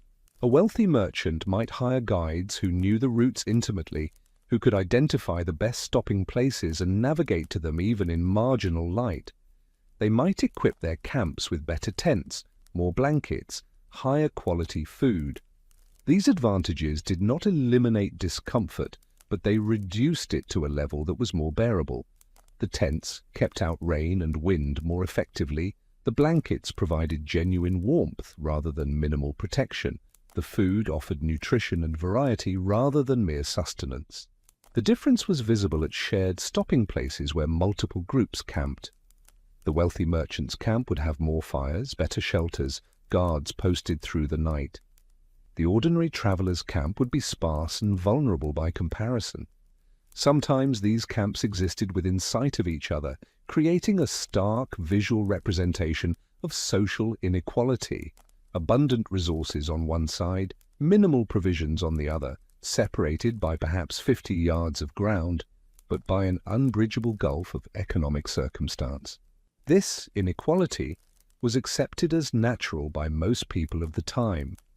Wealth had always granted advantages, and the advantages it provided to travelers was simply another expression of broader social stratification. No one expected travel to be equally difficult for rich and poor. The social order that governed settled life was understood to extend to the road as well, to shape the experience of movement just as it shaped the experience of stasis. But the darkness itself was equalizing in certain ways. A wealthy merchant traveling alone at night was just as vulnerable as a poor farmer, just as unable to see clearly, just as likely to become disoriented. Wealth could purchase better preparation and support, but it could not fundamentally alter what darkness did to the road. The human eye responded to the absence of light in the same way regardless of the social position of its owner, and no amount of money could create artificial illumination powerful enough to transform night into day. Church officials and missionaries traveled under yet another set of conditions. They often moved along established circuits, visiting communities in sequence, and these circuits created a network of expected arrivals and departures. Communities along the circuit knew approximately when to expect the traveling preacher or priest, and would offer hospitality as part of their religious obligation. This expectation was reinforced through religious teaching that emphasized the duty to welcome travelers, particularly those engaged in spiritual work. This created a form of infrastructure built not on military or commercial foundations, but on social and religious ones. The traveling minister knew that at each stop they would find a place to sleep, food to eat, and people who considered their presence valuable enough to offset the cost of hosting them. But this system only worked along established circuits. A church official traveling through unfamiliar territory or on a journey that deviated from their usual route lost these advantages and became just another traveler subject to all the usual difficulties and uncertainties. The missionary letters that survive describe a peculiar duality in their experience. Within their circuits they moved with relative comfort and security, welcomed and hosted, their nights spent in homes rather than on the ground. But when establishing new routes or traveling to remote areas, they faced all the hardships that any traveler encountered. The contrast between these experiences was often stark. One week, sleeping in beds provided by congregants, the next week, sleeping on the ground in unfamiliar territory, uncertain of where the next meal would come from or where safe shelter might be found. Some missionaries wrote with surprising frankness about this disparity. One described the shock of moving from a well-established circuit where his arrival was anticipated and prepared for, to a frontier region where his religious authority meant nothing to settlers who had no connection to his denomination. The loss of the social infrastructure that had supported his travel forced him to confront the reality that most travelers faced constantly. His religious role, which had seemed to grant him a kind of privileged status, revealed itself as contingent on social structures that existed only in certain places. Postal riders represented another category of privileged travelers, though their privilege was limited and their work demanding. They followed established routes between post offices, carrying mail on schedules that the Postal Service attempted to maintain regardless of conditions. These riders were expected to travel through difficult weather and long hours, to maintain pace even when exhausted, to prioritize the mail's delivery over their own comfort. They stopped at designated stations where they could exchange horses, take brief meals, and then continue. The postal system attempted to create an infrastructure that would support continuous movement, with stations positioned at intervals that a rider could reach in a few hours. This system worked imperfectly. Stations were sometimes poorly supplied, horses sometimes unavailable, riders sometimes forced to continue beyond what was safe or reasonable. Night travel was part of the postal rider's expected duties, but even the Postal Service acknowledged the difficulties it created. Schedules allowed more time for routes that required night riding, recognizing that progress after dark was slower and less reliable than progress in daylight.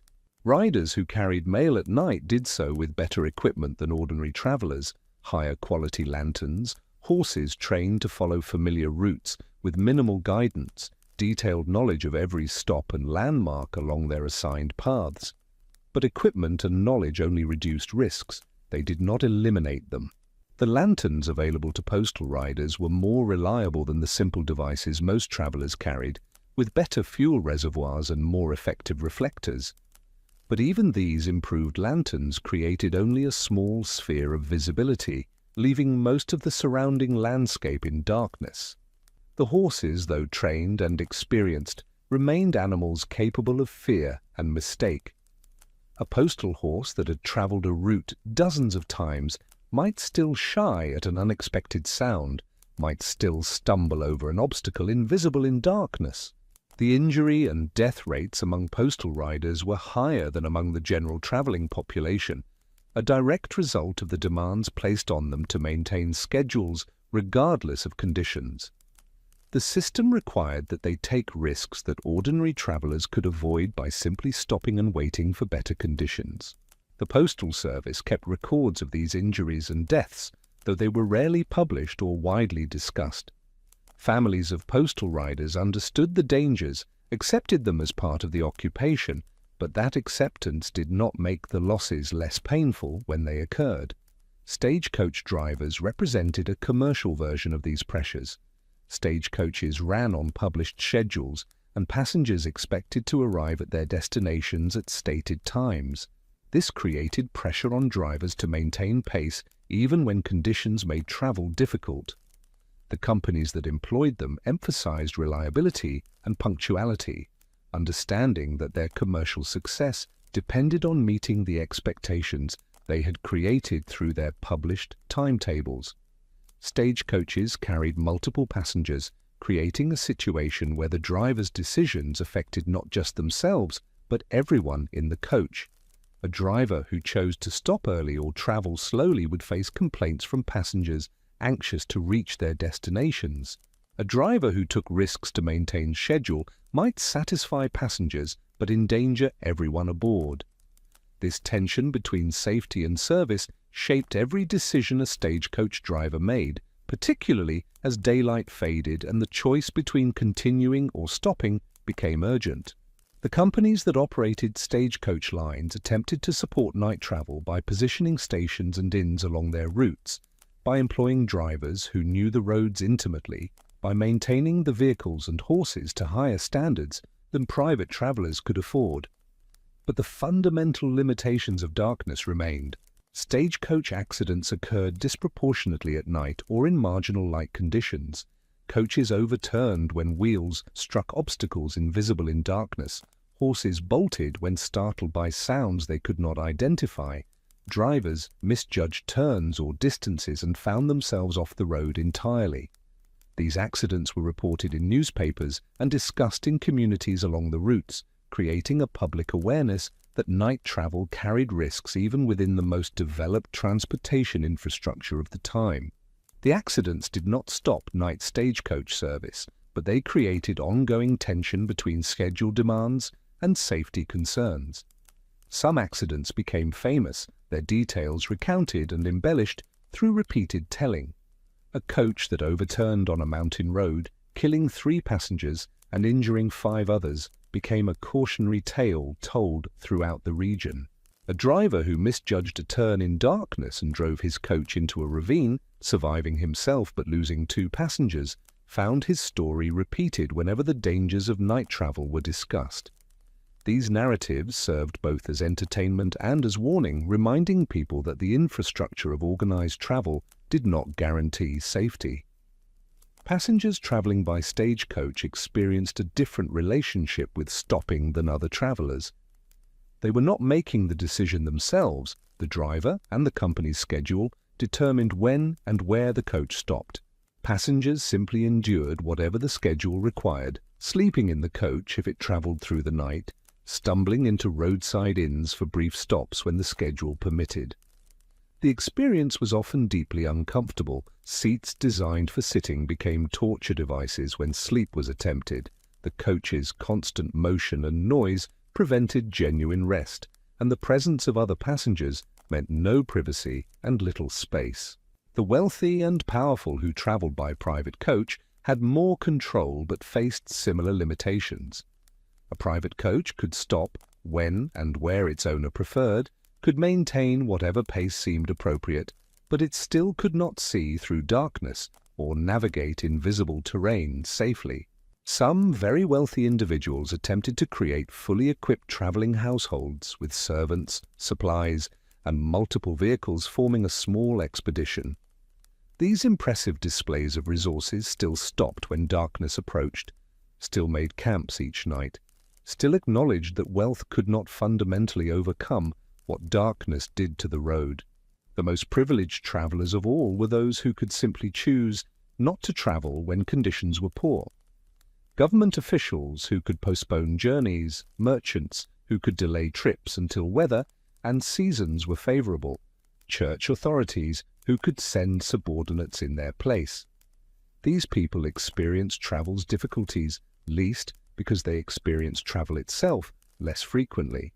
But even those who rarely traveled, who had the privilege of remaining stationary while others moved on their behalf, understood the rhythms that governed overland movement.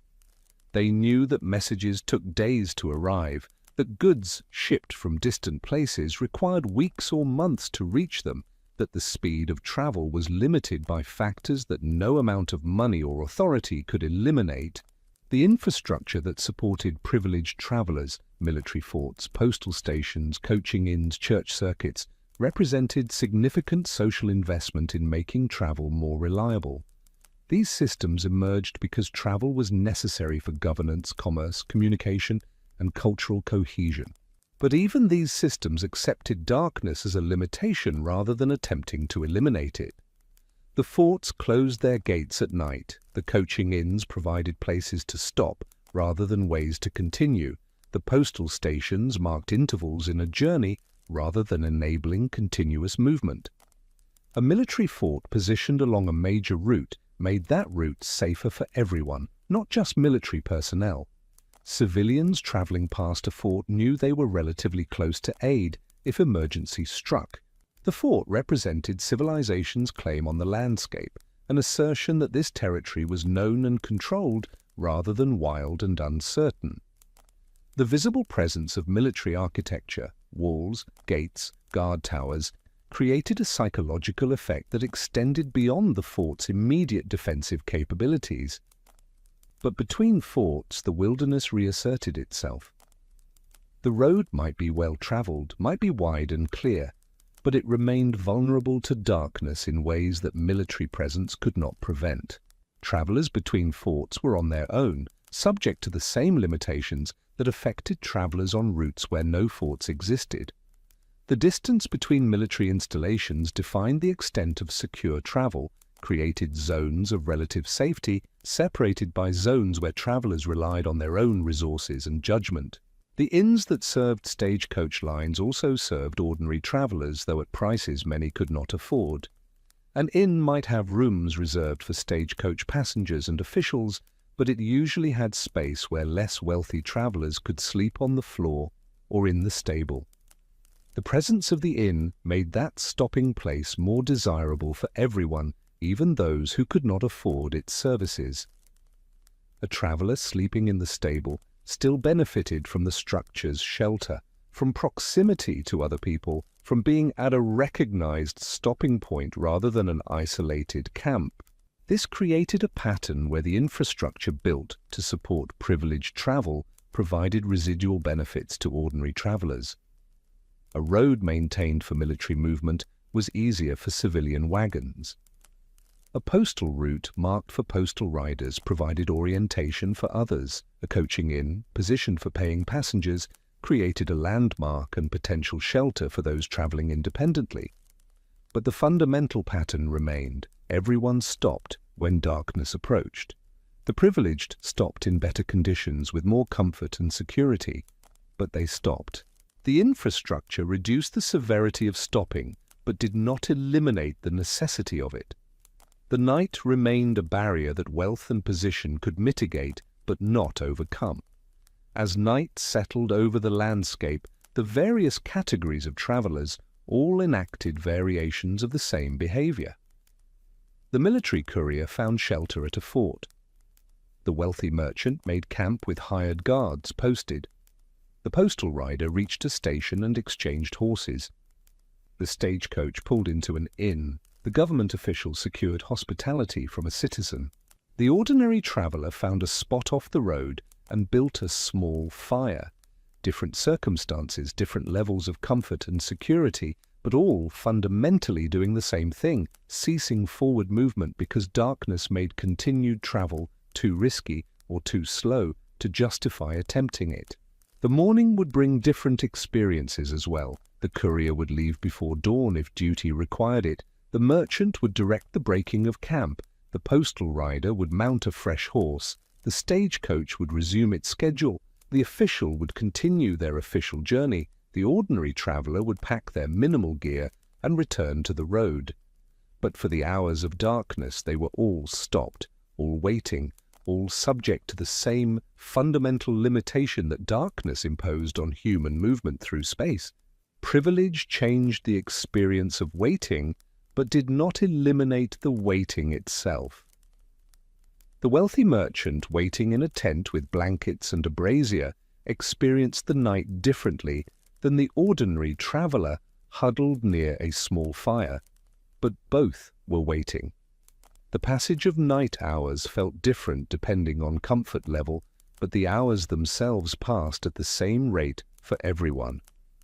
Dawn arrived at the same moment for the privileged and the ordinary, ending the period of enforced stillness with the same slow increase of light across the landscape. Over time, the infrastructure improved. More inns were built, more stations established, more routes marked and maintained.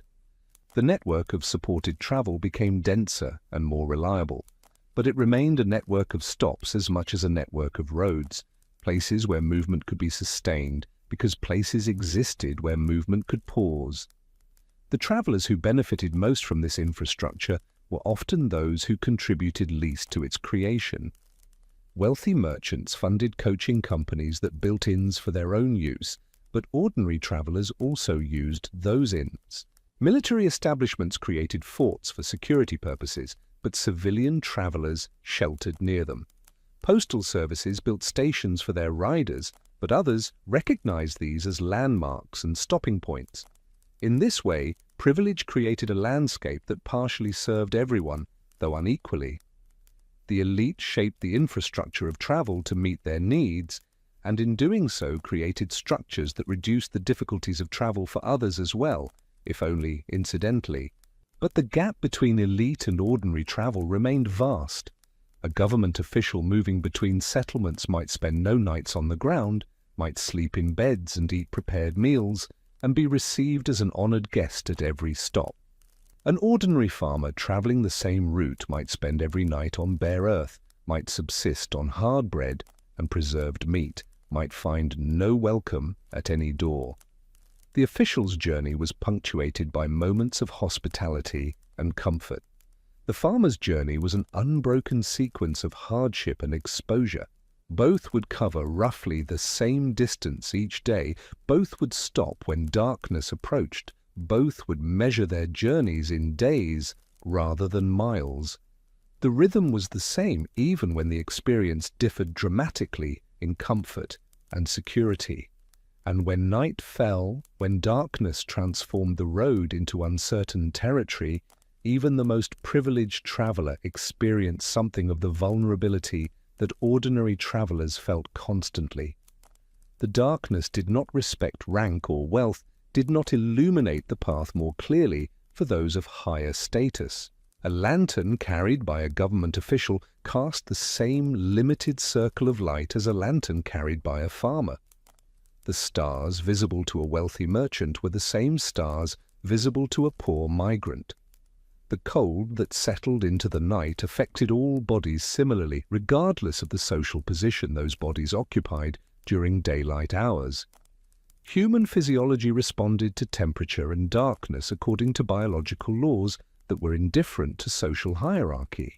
This common vulnerability was rarely acknowledged explicitly, but it shaped the culture of travel in subtle ways.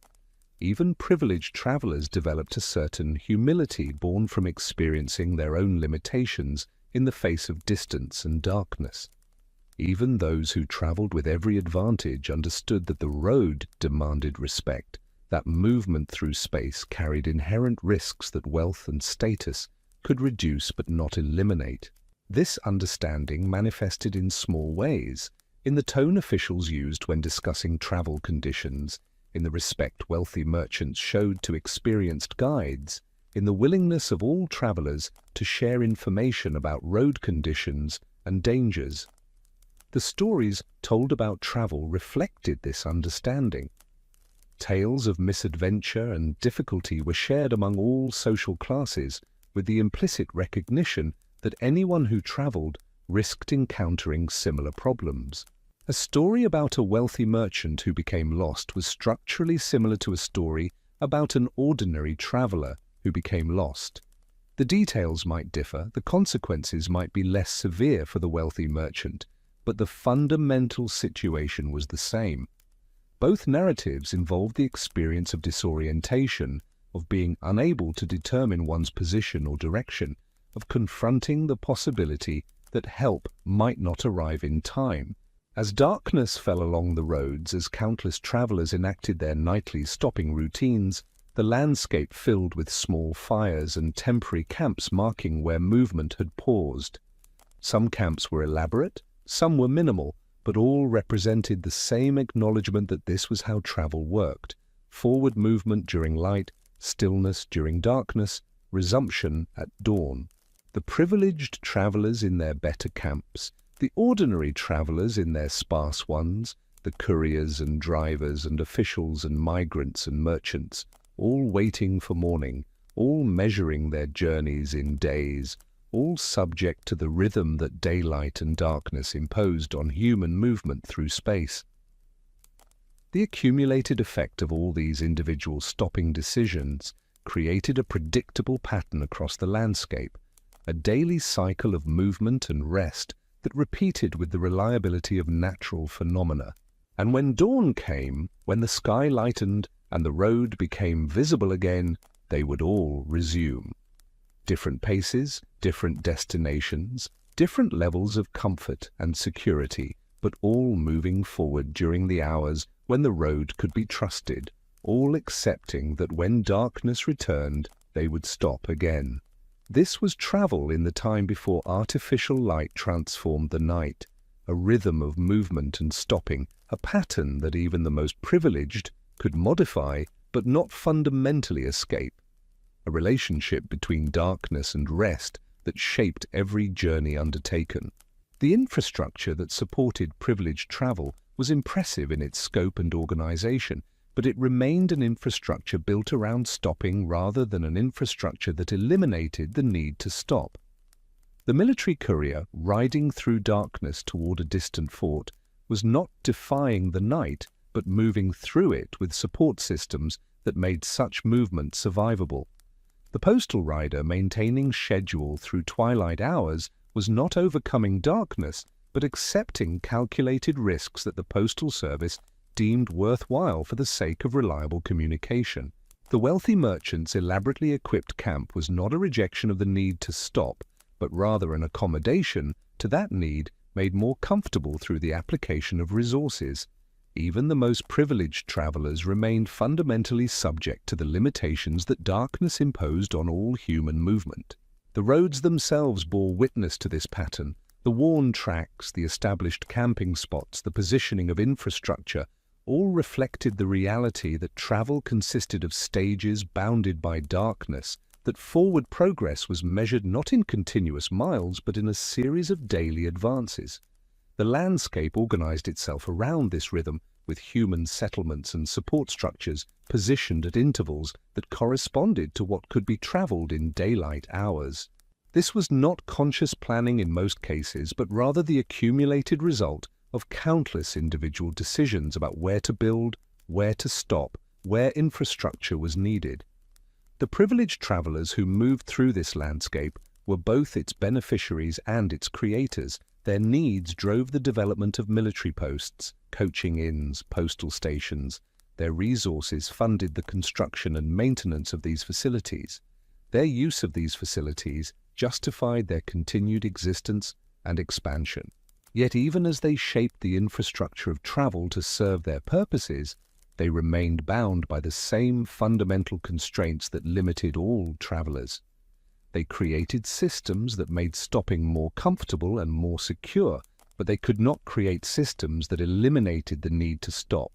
The difference between elite and ordinary travel was therefore a difference of degree rather than kind. Both categories of travelers experienced the same basic pattern of movement and rest, of progress and pause. Both confronted the same darkness when night fell, the same uncertainty about what lay ahead in the unseen portions of the road. The privilege of elite travel lay not in escaping these realities, but in having better resources with which to manage them. This understanding was embedded in the practical knowledge that experienced travelers accumulated. A government official who had made the same journey multiple times learned the same lessons about pacing and preparation that an ordinary traveler learned, even if the official's superior resources made the consequences of poor planning less severe.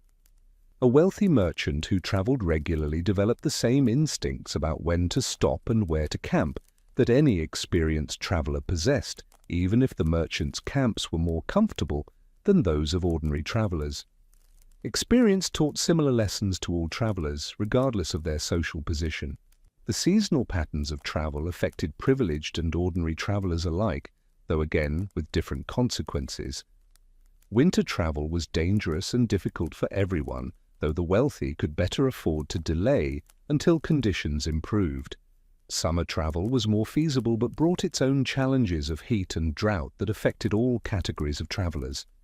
Spring and fall offered the best conditions, and travel volumes increased during these seasons as both privileged and ordinary travelers took advantage of moderate weather and reliable road conditions. The infrastructure of supported travel reflected these seasonal patterns. Inns and stations expected higher traffic during favorable seasons and reduced activity during winter. Military posts adjusted their staffing and supply levels based on anticipated courier traffic, which varied with season and weather. The entire system of travel breathed with these seasonal rhythms, expanding and contracting in response to conditions that no human agency could control. As night enclosed the landscape as the various categories of travelers settled into their respective stopping routines, the shared nature of their fundamental situation became evident. Different tents, different fires, different levels of provision and security, but all engaged in the same basic activity, waiting out the darkness because forward movement had become too risky or uncertain to continue. The hours of night passed slowly for some, quickly for others, depending on comfort and state of mind, but they passed at the same rate for all, bringing dawn eventually to everyone who waited. And with dawn came the resumption of forward movement, the continuation of journeys that would extend through the daylight hours until darkness once again required stopping. This was the pattern that governed travel in the pre-electric era, a pattern that infrastructure could modify but could not break, that privilege could soften but could not escape, that remained constant across all the variations of social position and circumstance that differentiated one traveler from another. We have traveled together through the fading light, walked beside those who measured their journeys in safe places found before sunset, rather than in miles conquered through determination.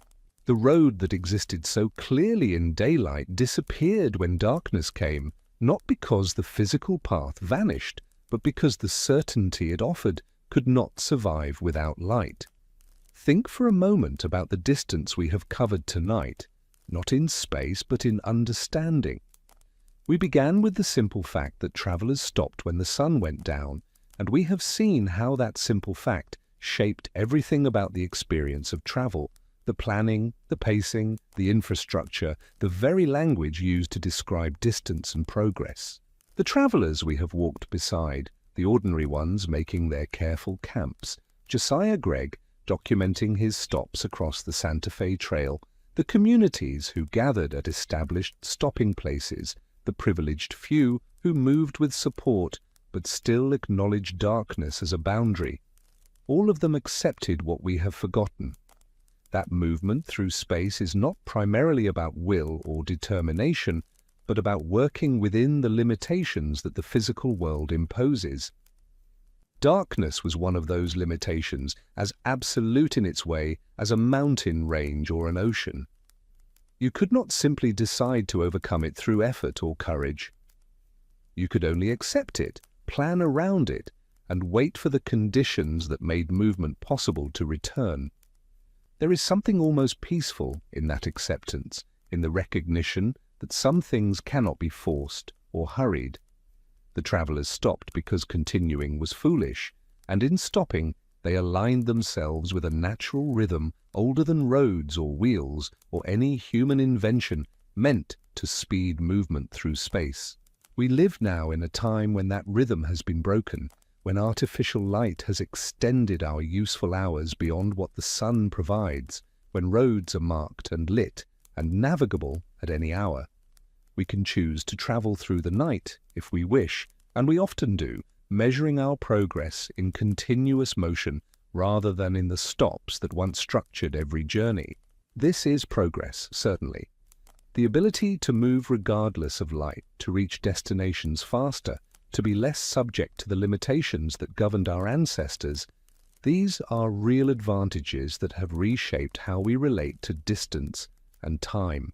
But something has been lost as well, though perhaps lost is not quite the right word.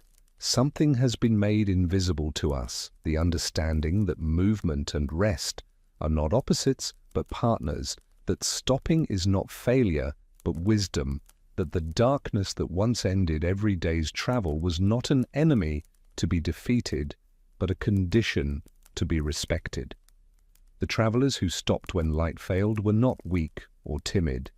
They were practical, experienced, aware of what their bodies and animals could endure and what the road could support.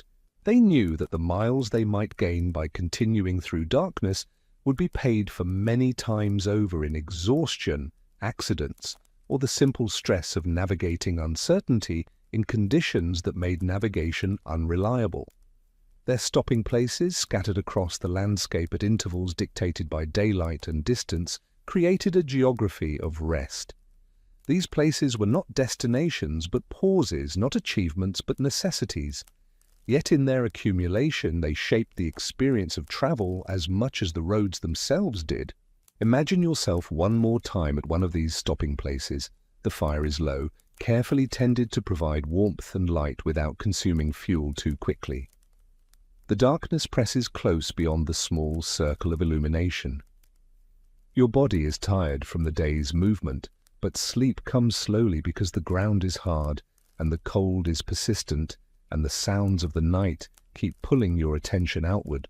You are uncomfortable, certainly. You would prefer to be at your destination, in a bed, warm and secure, but you are also doing exactly what the situation requires, waiting for conditions to change, conserving your energy for tomorrow's movement, accepting the rhythm that travel imposes.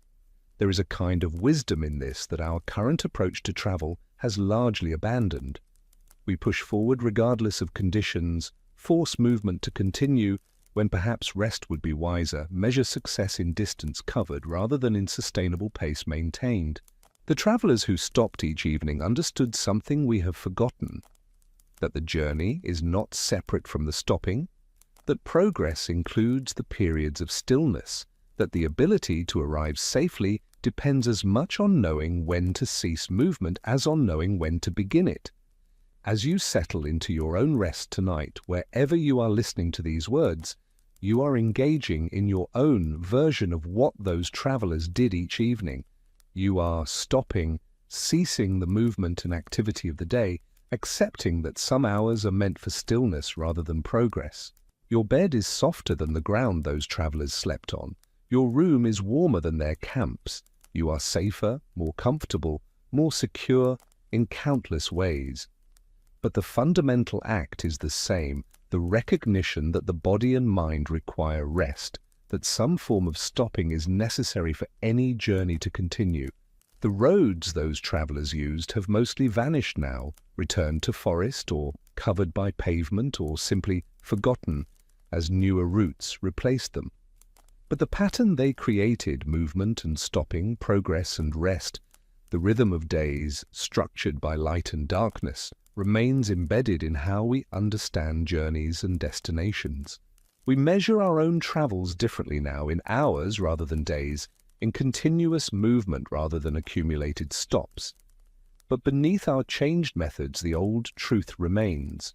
No journey proceeds without pause, no movement continues forever, no progress happens without periods of rest that allow progress to resume. The travelers who avoided the roads after dark were not avoiding adventure or shirking challenge.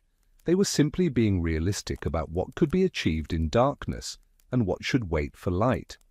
They were prioritizing survival over speed, sustainability over heroic effort, the completion of the journey over the conquest of any single day. Their camps each night were small surrenders to limitation, acknowledgements that human ability has boundaries that wisdom respects rather than defying. And in the morning, when those limitations lifted with the returning light, the travelers resumed their forward movement without drama or declaration, simply returning to the road because the road had once again become something that could be safely traveled. This pattern, repeated across generations, across thousands of miles of frontier roads, through countless individual journeys undertaken for countless different reasons. The details varied endlessly, but the rhythm remained constant. Move while you can see. Stop when darkness makes seeing impossible. Rest until light returns. Then move again. We have followed this rhythm together tonight, moving through segments and stories, pausing to consider details, then continuing forward through the narrative. And now we arrive at our own stopping place, the point where this particular journey through history reaches its natural pause. The travelers are still out there, in a sense, not literally, not alive, but present in the traces they left, in the patterns they established, in the understanding they developed about what travel required and what darkness demanded.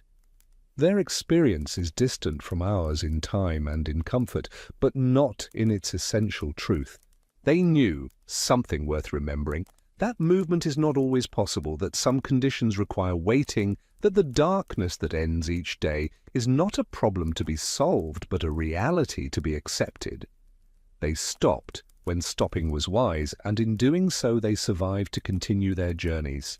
As you drift now toward your own rest, let the image of those travelers settling into their evening camps accompany you. See them arranging their small fires, wrapping themselves against the cold, accepting the discomfort because it is temporary and necessary. Hear the sounds they heard, wind moving through trees, the crackle of flames, the distant calls of animals moving through darkness. Feel the hardness of the ground beneath them, the chill in the air, the weight of exhaustion accumulated through the day's travel.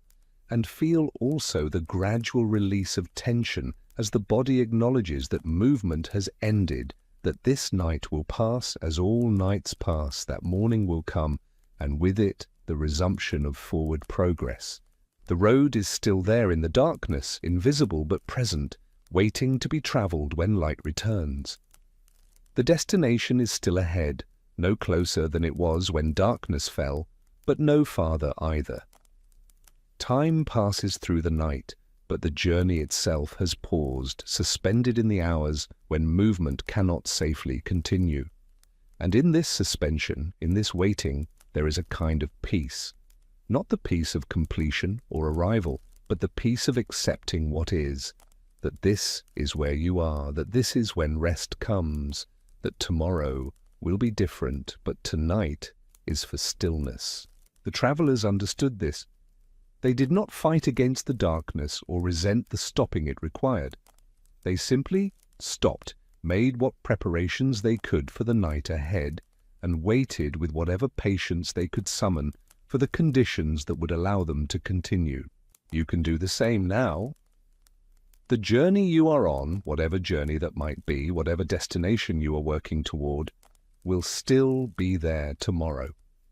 Tonight is for rest, for the kind of stopping that those travelers practiced every evening, for the acknowledgement that forward movement is not always possible and should not always be forced. Let the darkness be what it was for them. not an enemy or an obstacle, but simply a condition that called for different behavior, for stillness instead of movement, for rest instead of progress. Let the night be a stopping place, a pause between the movement of today and the movement of tomorrow. The fire is dying now in those long-ago camps, burning down to coals that glow faintly in the darkness. The travelers are settling into whatever sleep the conditions permit, their bodies finding what comfort they can on the hard ground, their minds releasing the concerns of the day and drifting into the formless space between waking and sleep. You can join them in that drift, letting your own thoughts become as unfocused as theirs, letting the boundary between consciousness and sleep become as blurred as the boundary between the firelight and the surrounding darkness. There is nothing more that needs to be done tonight, no distance that must be covered, no decision that cannot wait for morning. The road will be there when light returns. The journey will continue when continuation is possible. But for now, there is only this, the stopping, the waiting, the slow surrender to rest that every traveler must make when darkness falls and the road disappears into night. Sleep well, traveler. The morning will come as it always does, and with it, the light that makes movement possible again. But that is tomorrow's concern. Tonight belongs to rest, to the stopping that sustains all journeys, to the darkness that teaches us when to cease our forward press and simply be still. The fires are going out now, one by one, in camps scattered across a landscape that exists now only in memory and traces. The travelers are finding what sleep they can. The night is long, but it is not endless. Dawn will come, but dawn is not here yet. For now, there is only the quiet, the darkness, the waiting. Let yourself wait with them. Let yourself stop as they stopped. Let yourself rest as they rested. The road can wait, tomorrow can wait. Everything can wait while the darkness holds, and the night does what nights do, offers rest to those who have traveled, and promises nothing except that morning will eventually break, and the journey, if you choose, can continue. Rest now. The stopping place is found, the night has come. And in the morning, if you wake, the road will still be there, ready for those who are ready to travel it. But that is not tonight's concern. Tonight is for rest. Deep, full rest, the kind that those weary travelers sought each evening, the kind that makes tomorrow's movement possible. Rest.